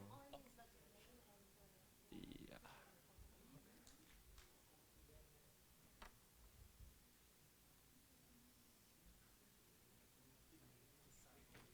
Oh no, I don't. Oh, okay. I already forgot. good. Yeah, keep it tight. Yeah. Because we will have 5 more students.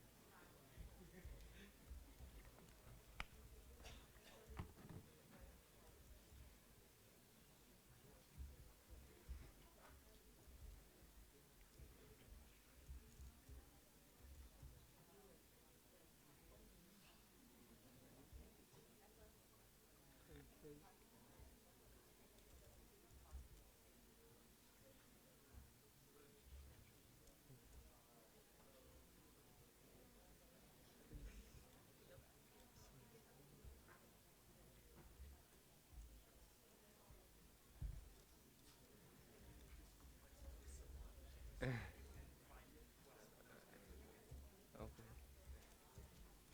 I'm already done. Oh, shit.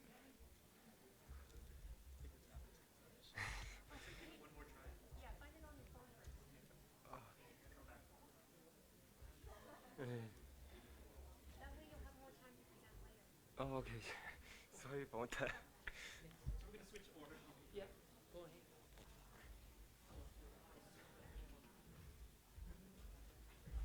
Can you open your Gmail? Because I already sent it to you. Yeah.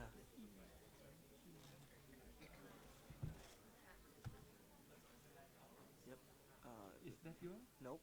It's Ian. Yeah, right there. Oh, wait. I see. I would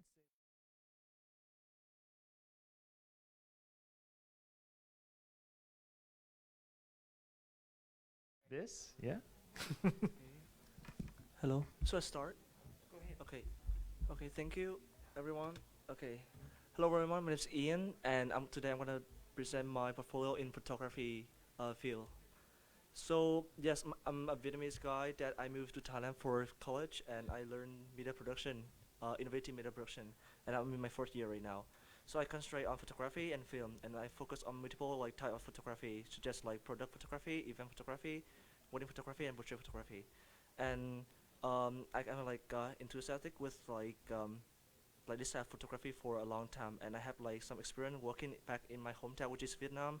And later on, I built a one brand with my cooperation to develop the wedding photography. And I also later built another brand named Ian Autographs, and I work on my media career there. So I hope you enjoy my work. So from 2020 to 2021, I work as a media director, photographer, and cinematographer in the Q&A marketing agency. And during this time, I do like kind of many projects working on like promoting like the brand, which is like a restaurant. I do take photography for product, like food and other stuff, to like come with like a campaigns to promote. And I also like cover up like the like strategies, like media strategies.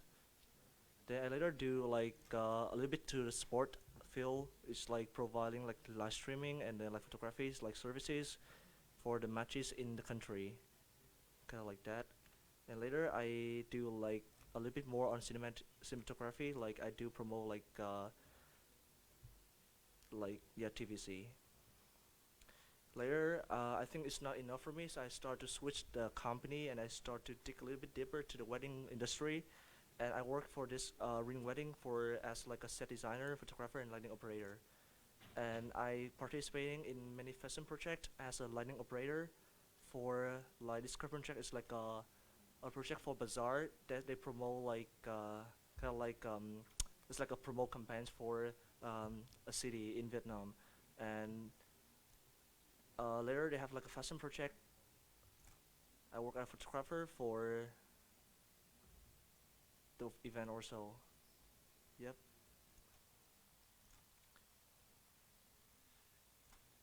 Later that I think it's like a risky but like a good way for me to start like a new adventure. So I start to build up my brand, which is I fly back to my hometown and like start to build like a wedding brand there as a co-founder and photographer. So at this one I start to dig to like two type of like service is pre-wedding and ceremony. So I start to like sell my unique point like is that I start to want to perceive like a genre of narratistic and emotional imagery, and I want to like give my customer like kind of like a natural feeling when they actually go on the day of shooting.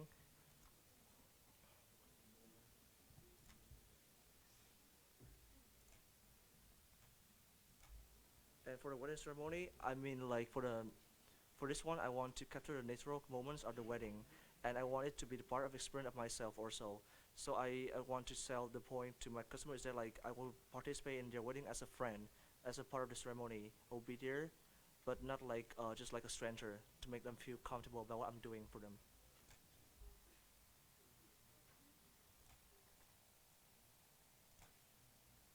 Yep. So basically, like my slide just gonna be like pictures all the way. Yeah, yeah. And at the very end, I provide phone numbers and then media contact. Thank you for listening.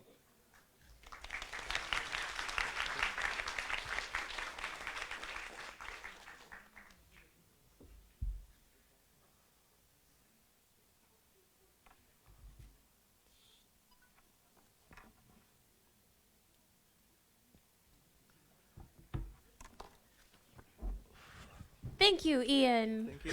for giving this presentation. It was wonderful. I really enjoyed looking at all your beautiful photography. Oh my gosh, before I leave Bangkok, can you take some pictures of me? It looks so nice. Sure. I was just kidding. I leave tonight, so we have no time. I really love your layouts. They're nice and clean. Can we go back to that first slide you had with your bio information?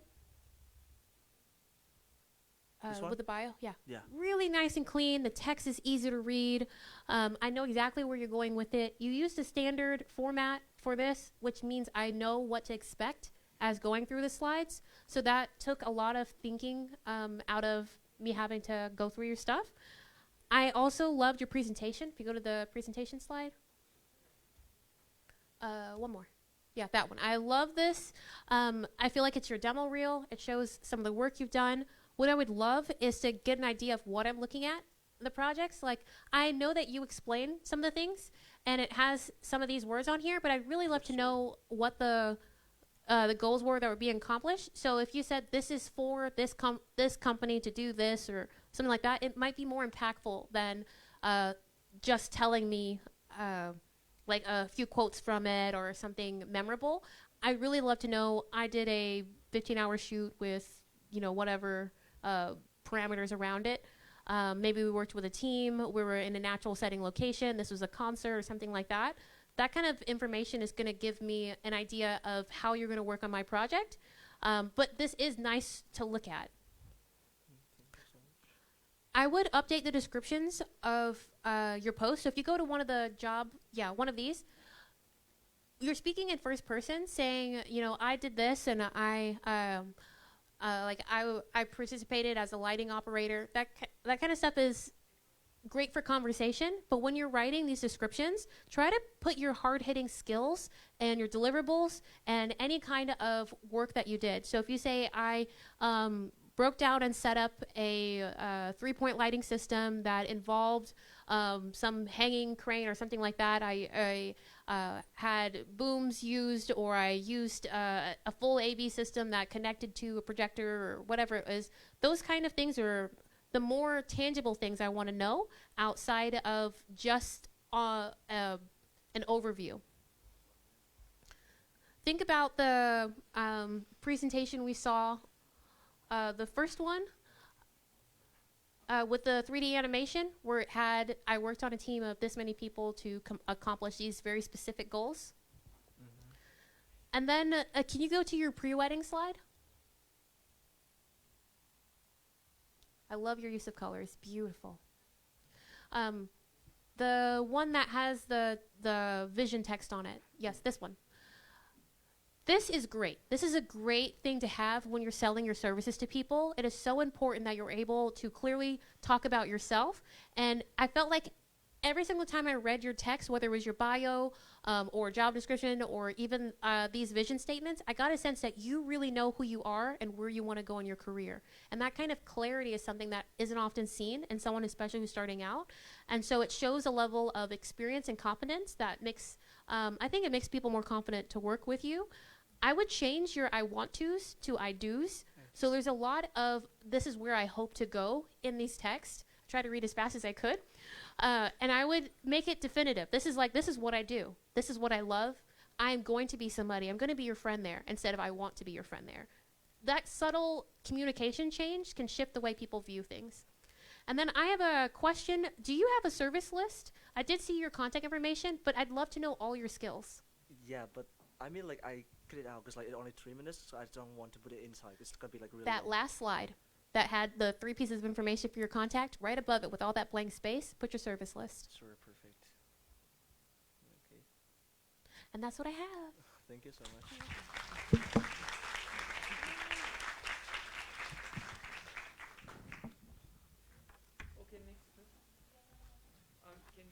So there's a pattern that I'm noticing here. Have you noticed that problems being solved is actually a really important factor, right? Like listing down, like this is what I do, this is the problem that I solve, this is how I attain a certain goal, right? Something to think about when you're writing these.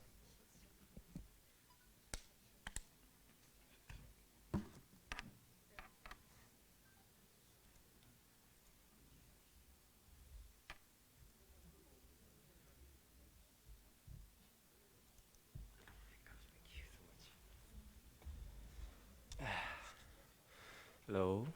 Okay, my name is Ondihan, and I'm from Myanmar, and I'm working as a freelancer artist like 4 years, and I've graduated from Fine Arts University, and yeah, I love drawings. So this is my these are my drawings. This is from like 2 years ago, and this like I have like so many art style. I love drawing so many art style because like I don't need to find my own art style because like I want to explore so many things like this kind of things like I love like character. I love creating like character design. I want to get a job in like in game industry or something like that. Yeah, this is all my drawing. I love creating like characters. This from the school assignments for Gentleman Fox class. This is my first international commissions, and I love big things. Yeah, I love drawing like splash art. I want to create kind of like splash art style. Yeah. This is for the school project. Yeah. Yeah. This is like for my commission work for the paint product. Yeah. This is a splash art that is from like 2019. It's like 3 years ago. I love like drawing traditionally also like because like I'm drawing as a like traditional artist like 4 years and 5 years. Yeah. Yeah, this is for the commission also like it's for touch eggs. Yeah, I love creating like characters. Yeah, this is just a practice work. Yeah, this is like a combination of so many references to cut this kind of art. Yeah.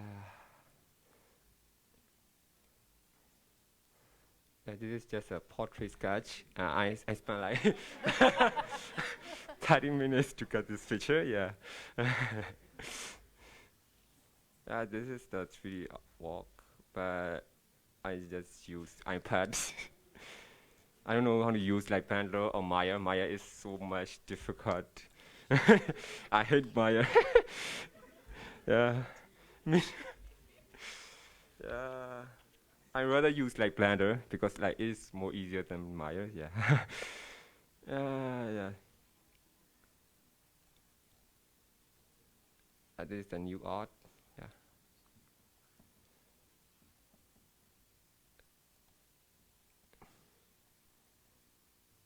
Yeah. This is. Okay. Yeah.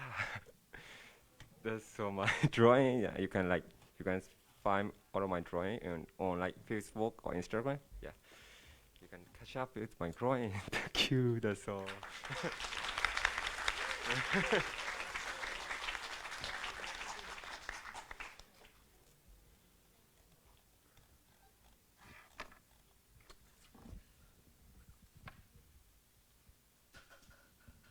Thank you so much Thank for you. sharing your work with everyone. Your work is beautiful. Thank you so much. Absolutely beautiful. Does everyone see that level of talent we're looking at? I couldn't even get close to it ever in my life. And I still would say that my career has been a success. So you definitely should be very, very successful, right? You've got the talent that so many people don't already have. It's so beautiful. I love your sense of color. I love your lighting, your expressions, the creativity in creating your characters. This work is ready to work. You're ready to work at Blizzard. You're ready to work at Netflix. This is the work I would hire immediately. It's good. It is so good. Why do I still have notes? There's still some notes because it can be better. Not the work. The work I don't have critique on. Your work is beautiful. And you can continue your direction, continue learning, continue exploring. You're going to do wonderful. The top of your Instagram page. Can you please go to that? Yeah. Go all the way to the top. Yeah. My It hand is says shaking. artist under your name. Can you please change that to what kind of artist you are? I think your biggest issue, and all my notes are going to go back to this, is you are not findable. A recruiter cannot find your work. And neither can anyone who's looking for your skill level because your use of hashtags are very limited and the descriptions don't exist. So put descriptions on your work, add hashtags. The work is too beautiful not to be discovered. It's too beautiful not to spend as much time as you spend on the work to spend just a few minutes writing a full description of, since this is not a resume, you need to write your skills, you need to write what you use, maybe a story about it, something to draw people in because your like counts are very, very low. And this work is beautiful. But why is it not contending with work that is not as talented or is not as high level as this? Because those other people are marketing. And marketing and sales is so important. And if you can grab onto those skills and learn how to present yourself to people so that they can see you, they can find you, and they can fall in love with you and why you make this art. I'm looking at so many beautiful pieces. My first thought is, after I look at this, I see there's no description, just hashtag. I'm like, did you just take this art from other people's pages? Because I don't see that love and passion that you're putting into your work in your description. So start showing people who you are and your personality through what you're writing about your work. So you can tell jokes, you can do, like the meme you drew a picture, have all that. You've got so much personality, add that in there. Let me see, what else do I have on here? Use the multi-photo function on here. I see your work, and I see you had one progress piece that you showed. But a lot of these are just single images, and I know you have progress. So just instead of just having one picture, let me click and see, yeah, like this. Do that for the rest of your pieces. Okay. And my question is, do you have a website to keep your work? No, If you don't have a website, this Instagram will choose how you get your work shown. If they decide to compress your work tomorrow, your work is compressed, all your detail is gone, and nobody gets to see the detail. If they decide they limit how many pictures you can put on here, if they're like Facebook and without warning, they just keep changing the format or deleting albums. I was there when Facebook deleted my albums because they were changing their format. They did that twice. Yeah, I know, wipes out everything. Keep your website. Your website also allows you to have all the control in the world over who sees what and how they see it and what is written and how much characters you get to write. Your work is too beautiful not to give it its full glory for descriptions, hashtags. Sit down, study hashtags, study search engine optimization, SEO. Do that for yourself because you're ready to work. That's all I have. Thank you so much.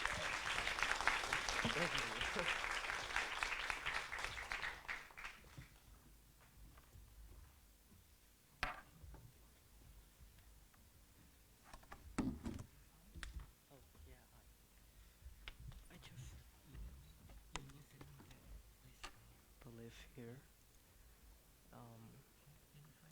Oh yeah, it's right there.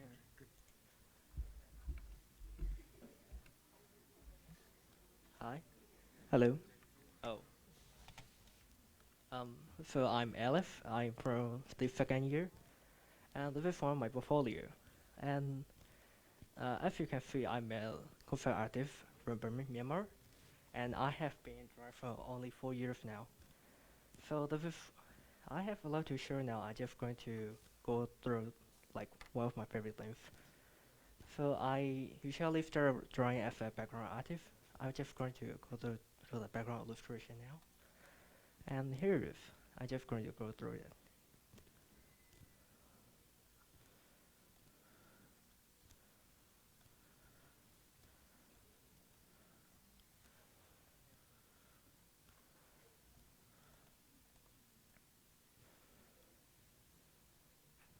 And here's our cat.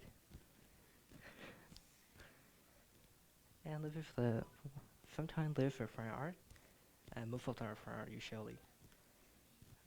Sometimes the themes are like a Ghibli.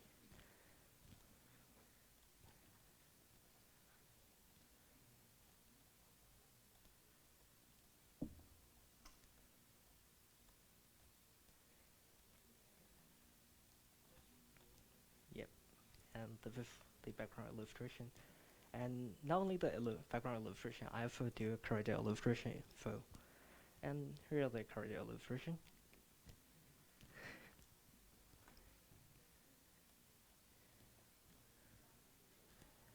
Oh. Oh. Oh. Oh. Sorry about that. Sorry. Okay, that was the left one. Okay.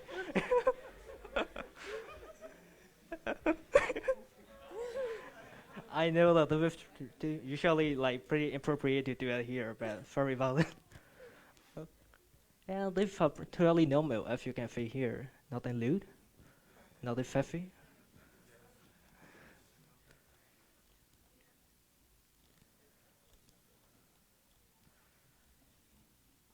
And these are the character illustration. So this is one of my professional work. And talking about the professional work, like the commission, like for the commission, I got the children book for the tough story, and this is about the children book.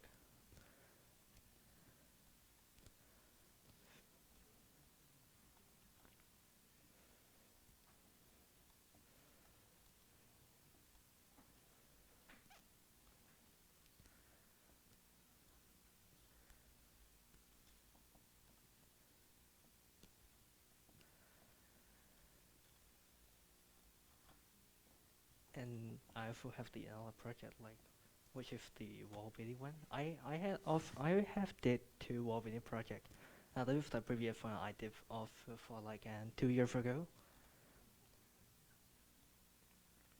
I'm not going to explain about the details, but you just have to go through it.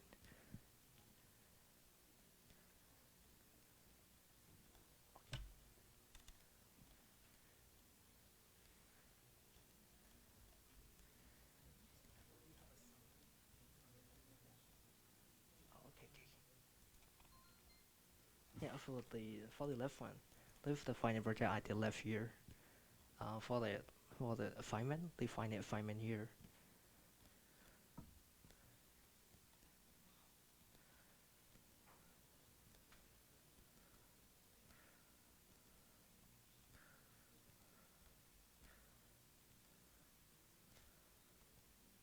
And yeah, for the contact information, if you check my website, you can just check it here. And I got a lot of stuff left to show, but I think that's going to be enough. I believe so.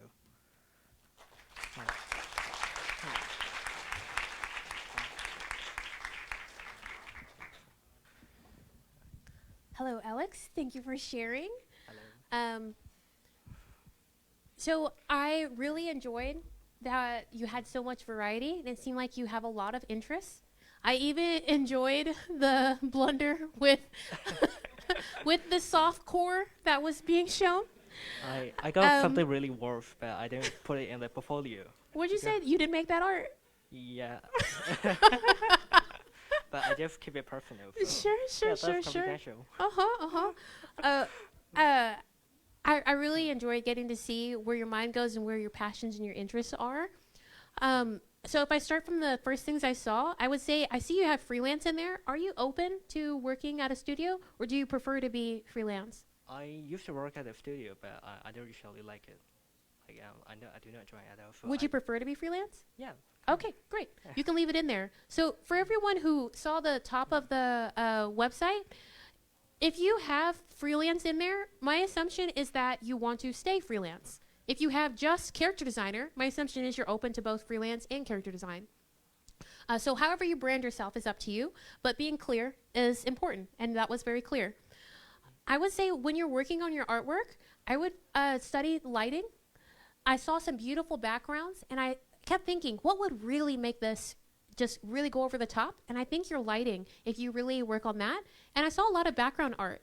At the beginning, you said that you're a character artist, and the majority of what I saw was background. So I'm thinking, okay, maybe background artist should be at the top or something like that, or that's something that should be included, because it seems like you have a really big passion for backgrounds. I would love to see more studies with one piece. So you have a lot of pieces, a lot of beautiful pieces. And I think when I look at a background portfolio or even a character portfolio, I want to see one character fully explored, one background fully explored. And what does that mean to fully explore a background or a character? That means go through the entire design process for one character and one portfolio. I look around because I know there's other people who have similar questions. So if you are doing a character, you want to take that one character you designed, go through your silhouettes, go through your expressions, your shape language exploration. Take that character, make them old, make them young, make them have a different job, make them go through an explosion, make them dirty, make them happy, make them sad. Show your entire expression sheet, show your pose sheets, show your turnarounds, show them interacting with other characters, show your character lineups.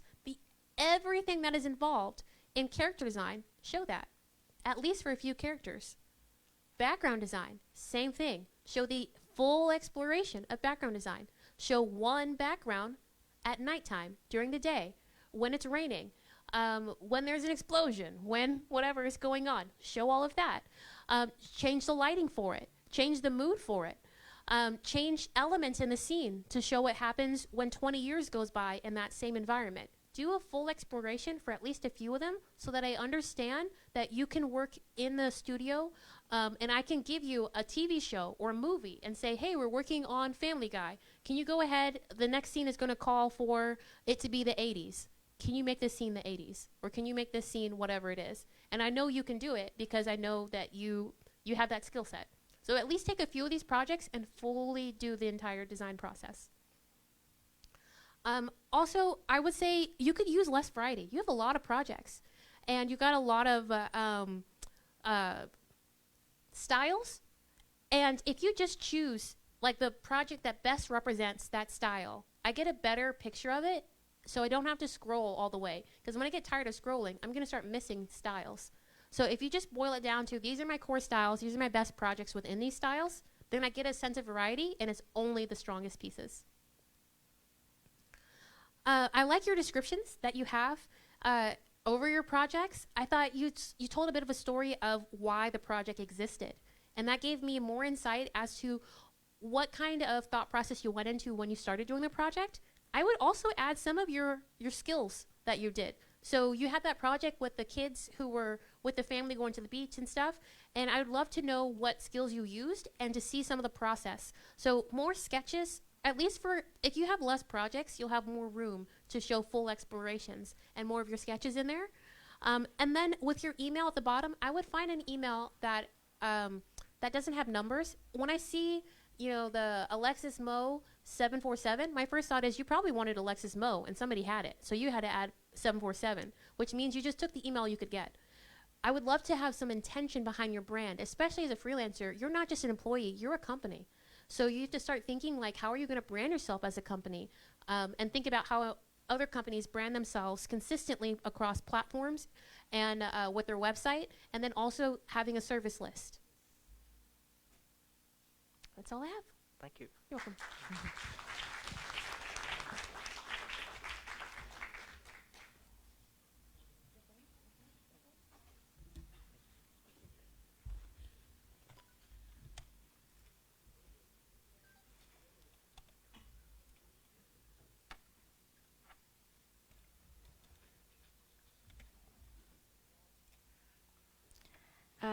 Okay, so I'm gonna start So my name is Hule Bảo Châu and my nickname is Châu Mi or Scarlett for easier.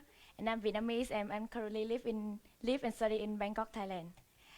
So we're gonna get to know about me a little bit. So My major is innovative media production in Bangkok University, and recently I'm working on my study and personal media film project, and I'm aiming to become a film director within the media industry. And about my skill, I'm pretty flexible to work as a director, editor, and also colorator for any media project. And yeah, furthermore, I also have like teamwork skill and leadership, so that can use it enhance my project. And talk about a little bit the other about myself. So like I used to be ambassador of Bangkok University from 2020 to 2021. So yes, this is my certification. And later on, it's like recently I won the first runner-up about raw storyboard for the company in USA. And okay, let's go to my portfolio. Okay. So this is my one of the most movie I'm proud the most. And actually, this movie is just like first I just write a story for the competition in Vietnam, and then the more I write, I just feel like why not make this into a movie, and yeah, and that's why the movie come out. But actually, it's really hard to do because like the team we have only 3 people and it's all girl, and we do it in back then when this COVID happened.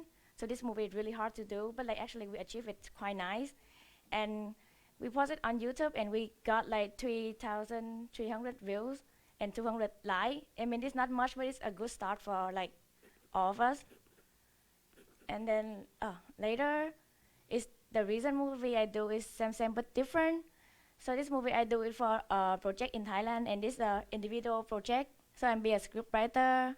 Oh, sorry, the movie before I do, I'm be a director and editor. And the movie later I do is script writer, director, editor, and also DP. Because it is like individual project, so we have to like handle everything by ourselves. And and then later on we do like something new, is like interactive film. So actually like this movie you can like choose between like, do you gonna do this action or do that action?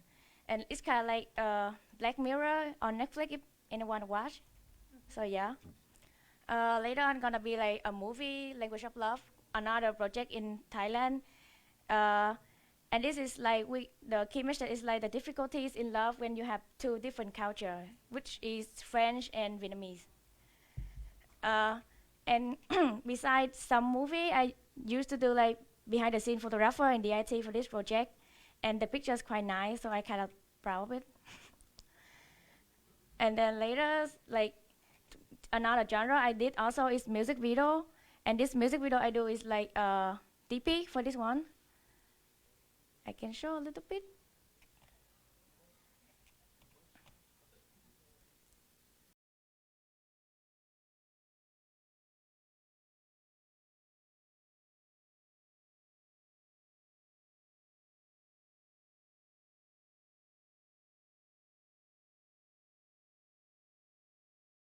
Like what is in the head of the cat, and 2 of that person is actually a cat. And this is the music video I work in Vietnam when when I'm in the entertainment company, and this kind of like one of the first job I get paid. And yeah, another genre I did is TV show, and this one I be a host and also editor. So like this is kind of new TV show because like we combine between information and entertainment, so it's become infotainment. So yes. Yes. Yes. So the last one is documentary. So this one I be director. So I do like Vietnamese and their hard life in Thailand when they live and then kind of like illegally in Thailand.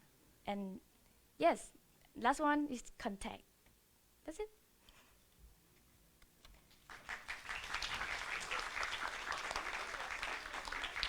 Yes. Can you talk? Can you say again? Oh, I was just asking to scroll up on there. This one?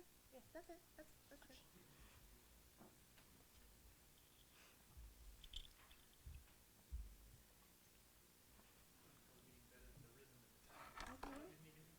Yes, I try to. Thank you so much for sharing your work. Such beautiful pieces. A lot of films made. What year were you? Yeah. What year were you in school? 4th year. 4th year. Okay, makes more sense. You have Yes. a lot of films. Yeah, that's wonderful. I really enjoyed looking at your layout and the selection of your screenshots. I think your screenshots really covered a variety of what was happening in your videos, and so I appreciated. Yeah, like if we go down even further. Yes, like this, you're getting to see an idea of what's going to happen in the film in here, and you've got nice logos added too. It feels like you made a complete film. I don't have to watch the film to know that you probably did a beginning, a middle, end, you have credits, you have a title card. I'm assuming all of it's there because this looks professional right here. When you're making your bio, if you'll go back to that one. Yes, this bio. I love that you have an emphasis on the pictures. The pictures are huge. And so I really get an idea that you're a very visual person. Yeah. The descriptions are good because they exist. But if you wanted to really improve them, I would say because you're a 4th year student, specifically because you're 4th year, that you change it from a student bio to a professional bio because you're about to start using it. So instead of I'm majoring in, if you say you're majoring in something, my first thought is you're learning. So you're not someone who can do the skills, and then you start talking about your school and the things you want to do. Change it to, hi, I'm a filmmaker. This is what I do. Just completely make it a standard professional bio. And think of some of the bios you saw before. Start talking about your visions for the films.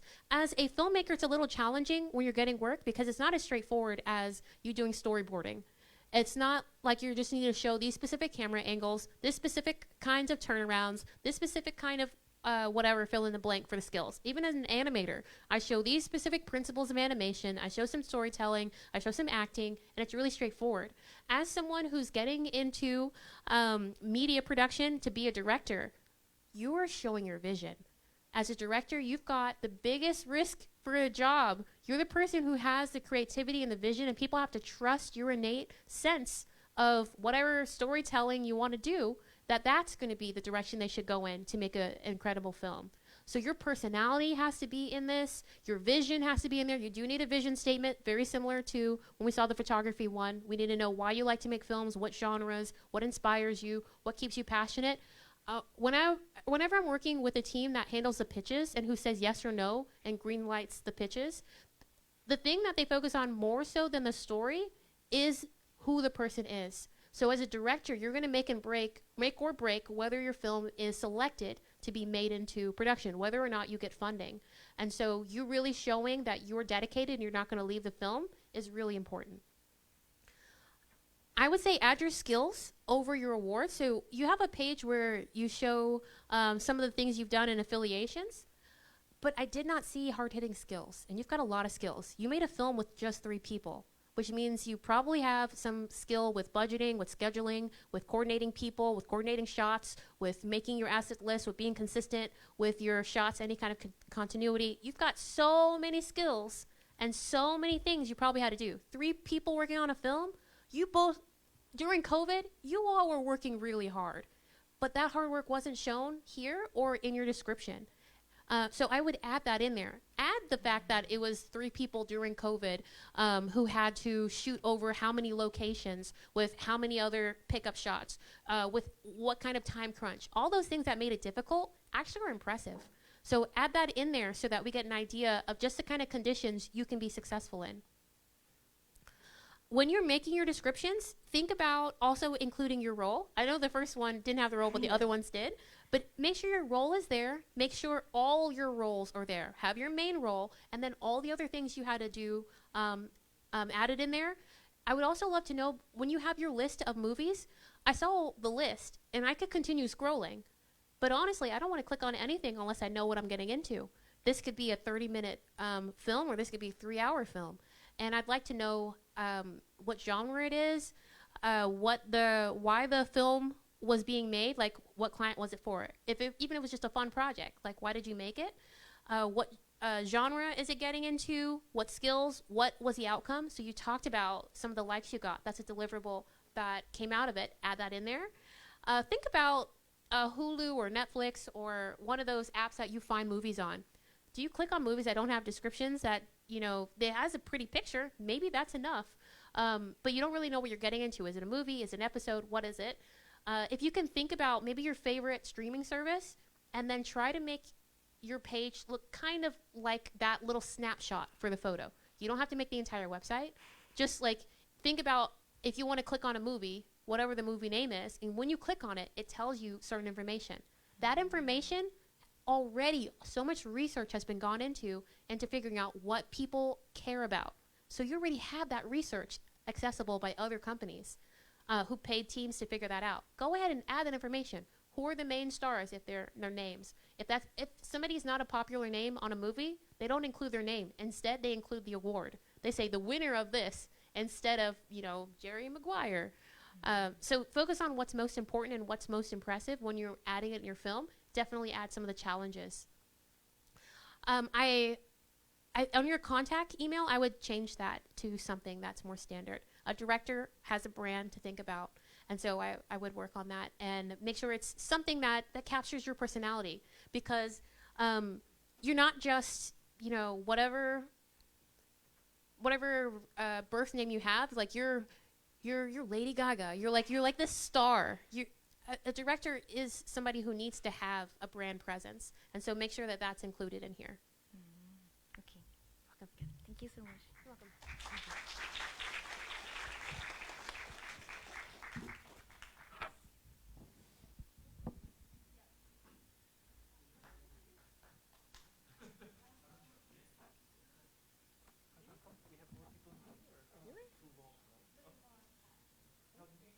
Three more. Okay. Then, yeah. Go ahead.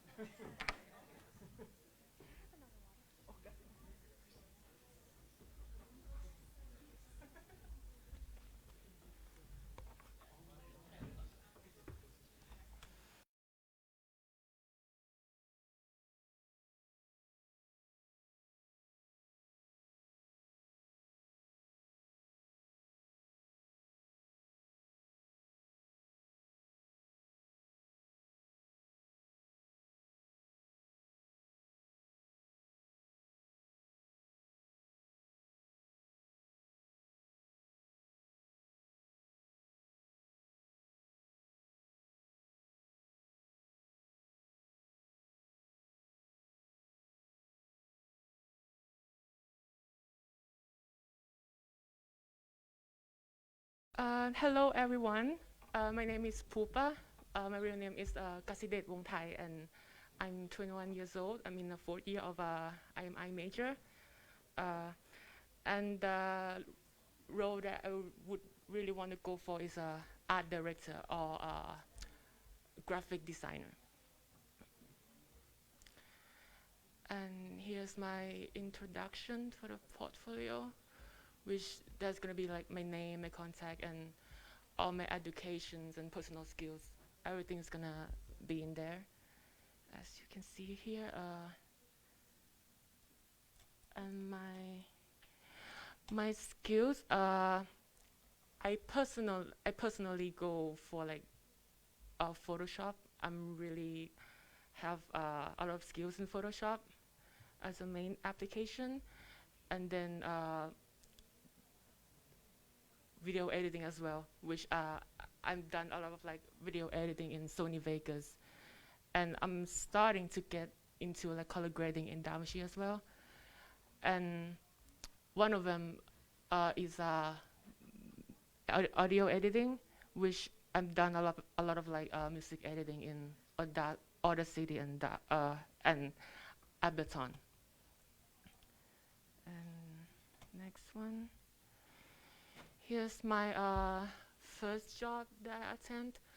I worked for Yamaha Fino last year, and I worked as a art director, which in Thai they call it creative.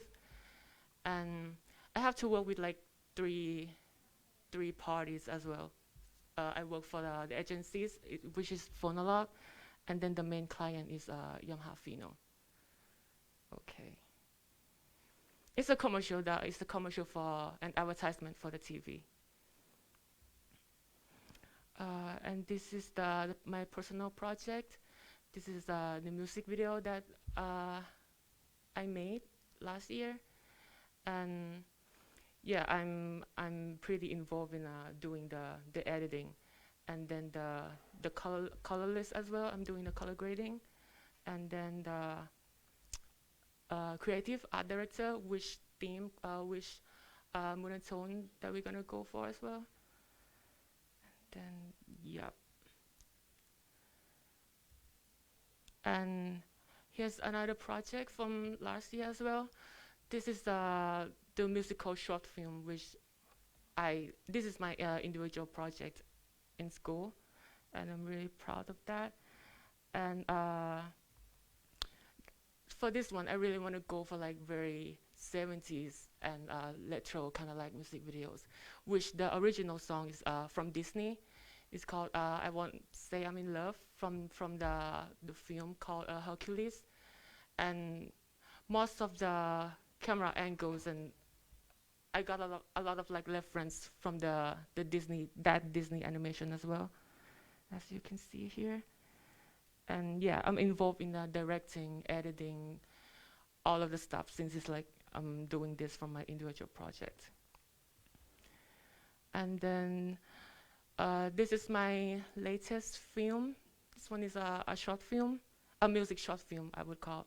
And then, yeah, this is from this year, like very recently.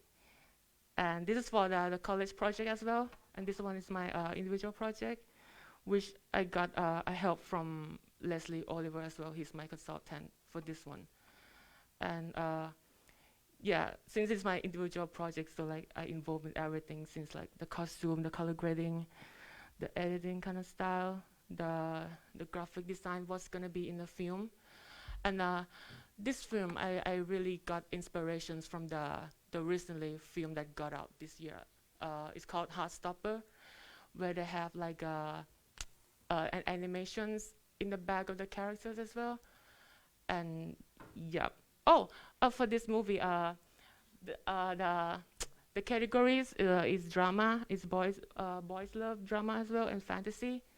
So I forgot to mention this. Like most of my project is based on fantasy categories as well. Yep, that's it.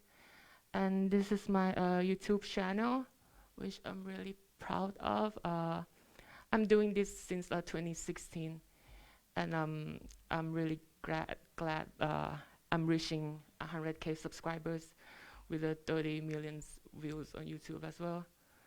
I mainly do music remixes and mashups from the US artists, and most of my target audience is in the US and South Americans. That's it for my portfolio. Thank you for listening.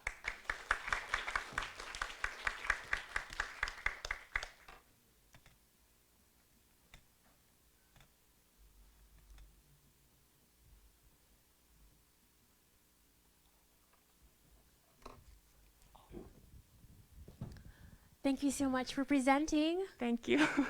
Such beautiful work.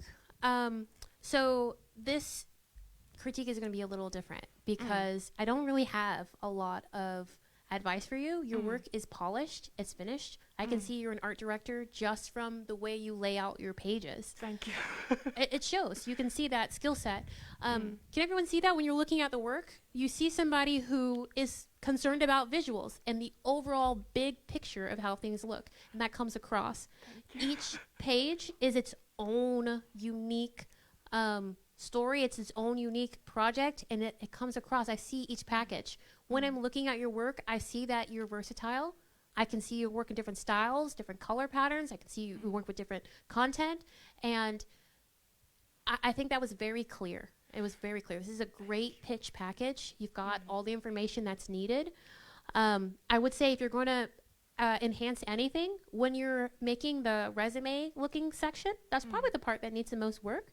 The word editing was used a few times to describe your skills, and that's very vague because when you showed your work, come on, you do more than just that, right? You do more than just photo editing, video editing, auto editing, and color grading. Really? No. You do so much more than that. I saw compositing. I saw maybe you compose music when you're editing. Maybe you also do Foley. There's so many things that are being left off. And if you don't put it on there, there's no way to know. It just doesn't exist. I would say if you're looking for a client, and I would say client, my first thought was not job, was client, because you look like you've got a package deal. Are you looking to work at a company, or are you looking to do your own? Yeah, I'm working for the company. You're working for a company. Oh, Yes. that's so interesting, because you've got your own brand going here. So when I talk about artists that can command higher dollars because they have unique skills, this is what I'm talking about. Because you've got a unique style, it's consistent and versatile, which is something that isn't always together in a combination with people's work.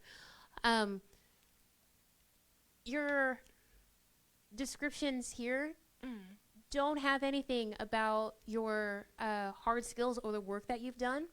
And that is a shame, because you talked about working with different companies. You talked about the work you were doing with them and some of the skills you utilized. I would put that on here more than I would put the stars. So when you have the stars, my first thought when I see it, because I have been certified in Adobe programs, is, oh, did you get certified in some of these skills? Did you go to a program that says you specifically got this grade out of 5? And so you put that percentage there. But if you're using your heart to give yourself a grade, I wouldn't do that. Okay. Because there are actual programs that will certify you and give you a grade. So I would remove the stars. If anyone has any scales, something like that, unless it's an official scale, I wouldn't add it. And then you've got, and especially if you rate yourself lower in some skills, I'm like, oh, I want 5 stars in everything.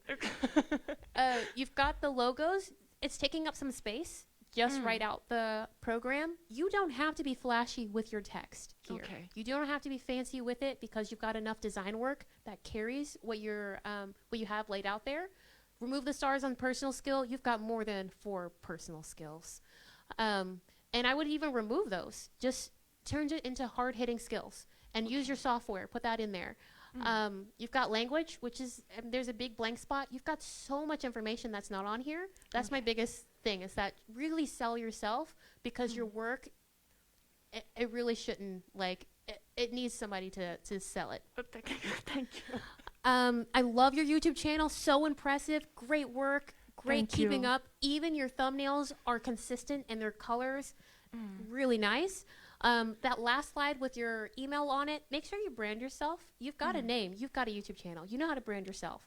Okay. Yeah, add your branding here. Capitalize the letters out in a word. It's a lot of letters to look at, so separate it by adding capitalization. If you've got testimonials, you've done beautiful work. I know those clients are happy. If they have any kind of kind words to say, add it, because you are selling yourself and your services, and you can get testimonials. Some people haven't worked with professional companies, and they don't have work that looks that nice, and so they might not get the strongest testimonial. I'm sure you've got strong testimonials to add. Get that social proof. And then what were the results of your films? They look really nice. If there are results of impact, like you had, your YouTube channel had a certain amount of impact on people. Your YouTube channel is sponsor ready. I know you've probably gotten people contacting you already. There's no way you have that channel and people are not contacting you. Do the same thing with your work. Make it so that people are contacting you because your work is so strong. That's the only reason why I suggested you having your own company, is because people would reach out to you if you market it the same way you're doing your YouTube channel. Okay. Thank you so much for your suggestion. Give me a lot of advice. Thank you so much. Welcome. Okay. And I'm sorry to say, but we're out of time. We have to conclude. So, yes. This has been fantastic. There's so much wisdom that has been covered here. I'm not exaggerating when I say career-changing, even life-changing, right? Take advantage of these opportunities. Record this. Make notes. Beautiful. Yeah. Thank you so much. Appreciate your time and your knowledge. Thank you for having me. And for you two who didn't get to go, please send me an email, and then I'll still give you a review. Thank you so much. Okay. You're welcome. Thank you I so would like much. to introduce Associate Dean Pani to have a few words. I have one for her, so yeah.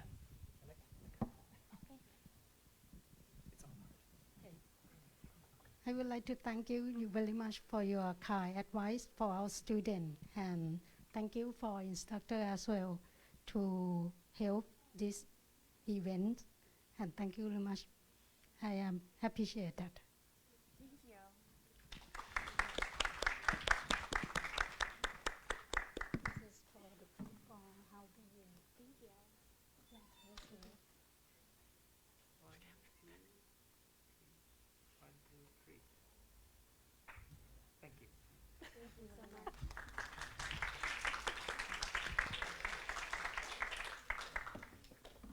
Thank you all today. Thank you everyone who sat through this. It's not easy to sit in a room and get so much information thrown at you, but you all have stayed and you are making an effort to improve your lives and your careers, and it shows. Such beautiful work. Thank you all for your bravery, for asking questions, and for sharing with everyone and allowing a public critique of everything you've made so far. It is incredible. And thank you everyone who supported the people who are up here. I'm so excited to see where your careers go, and I'm thankful that I got a chance today to get to see the beginning.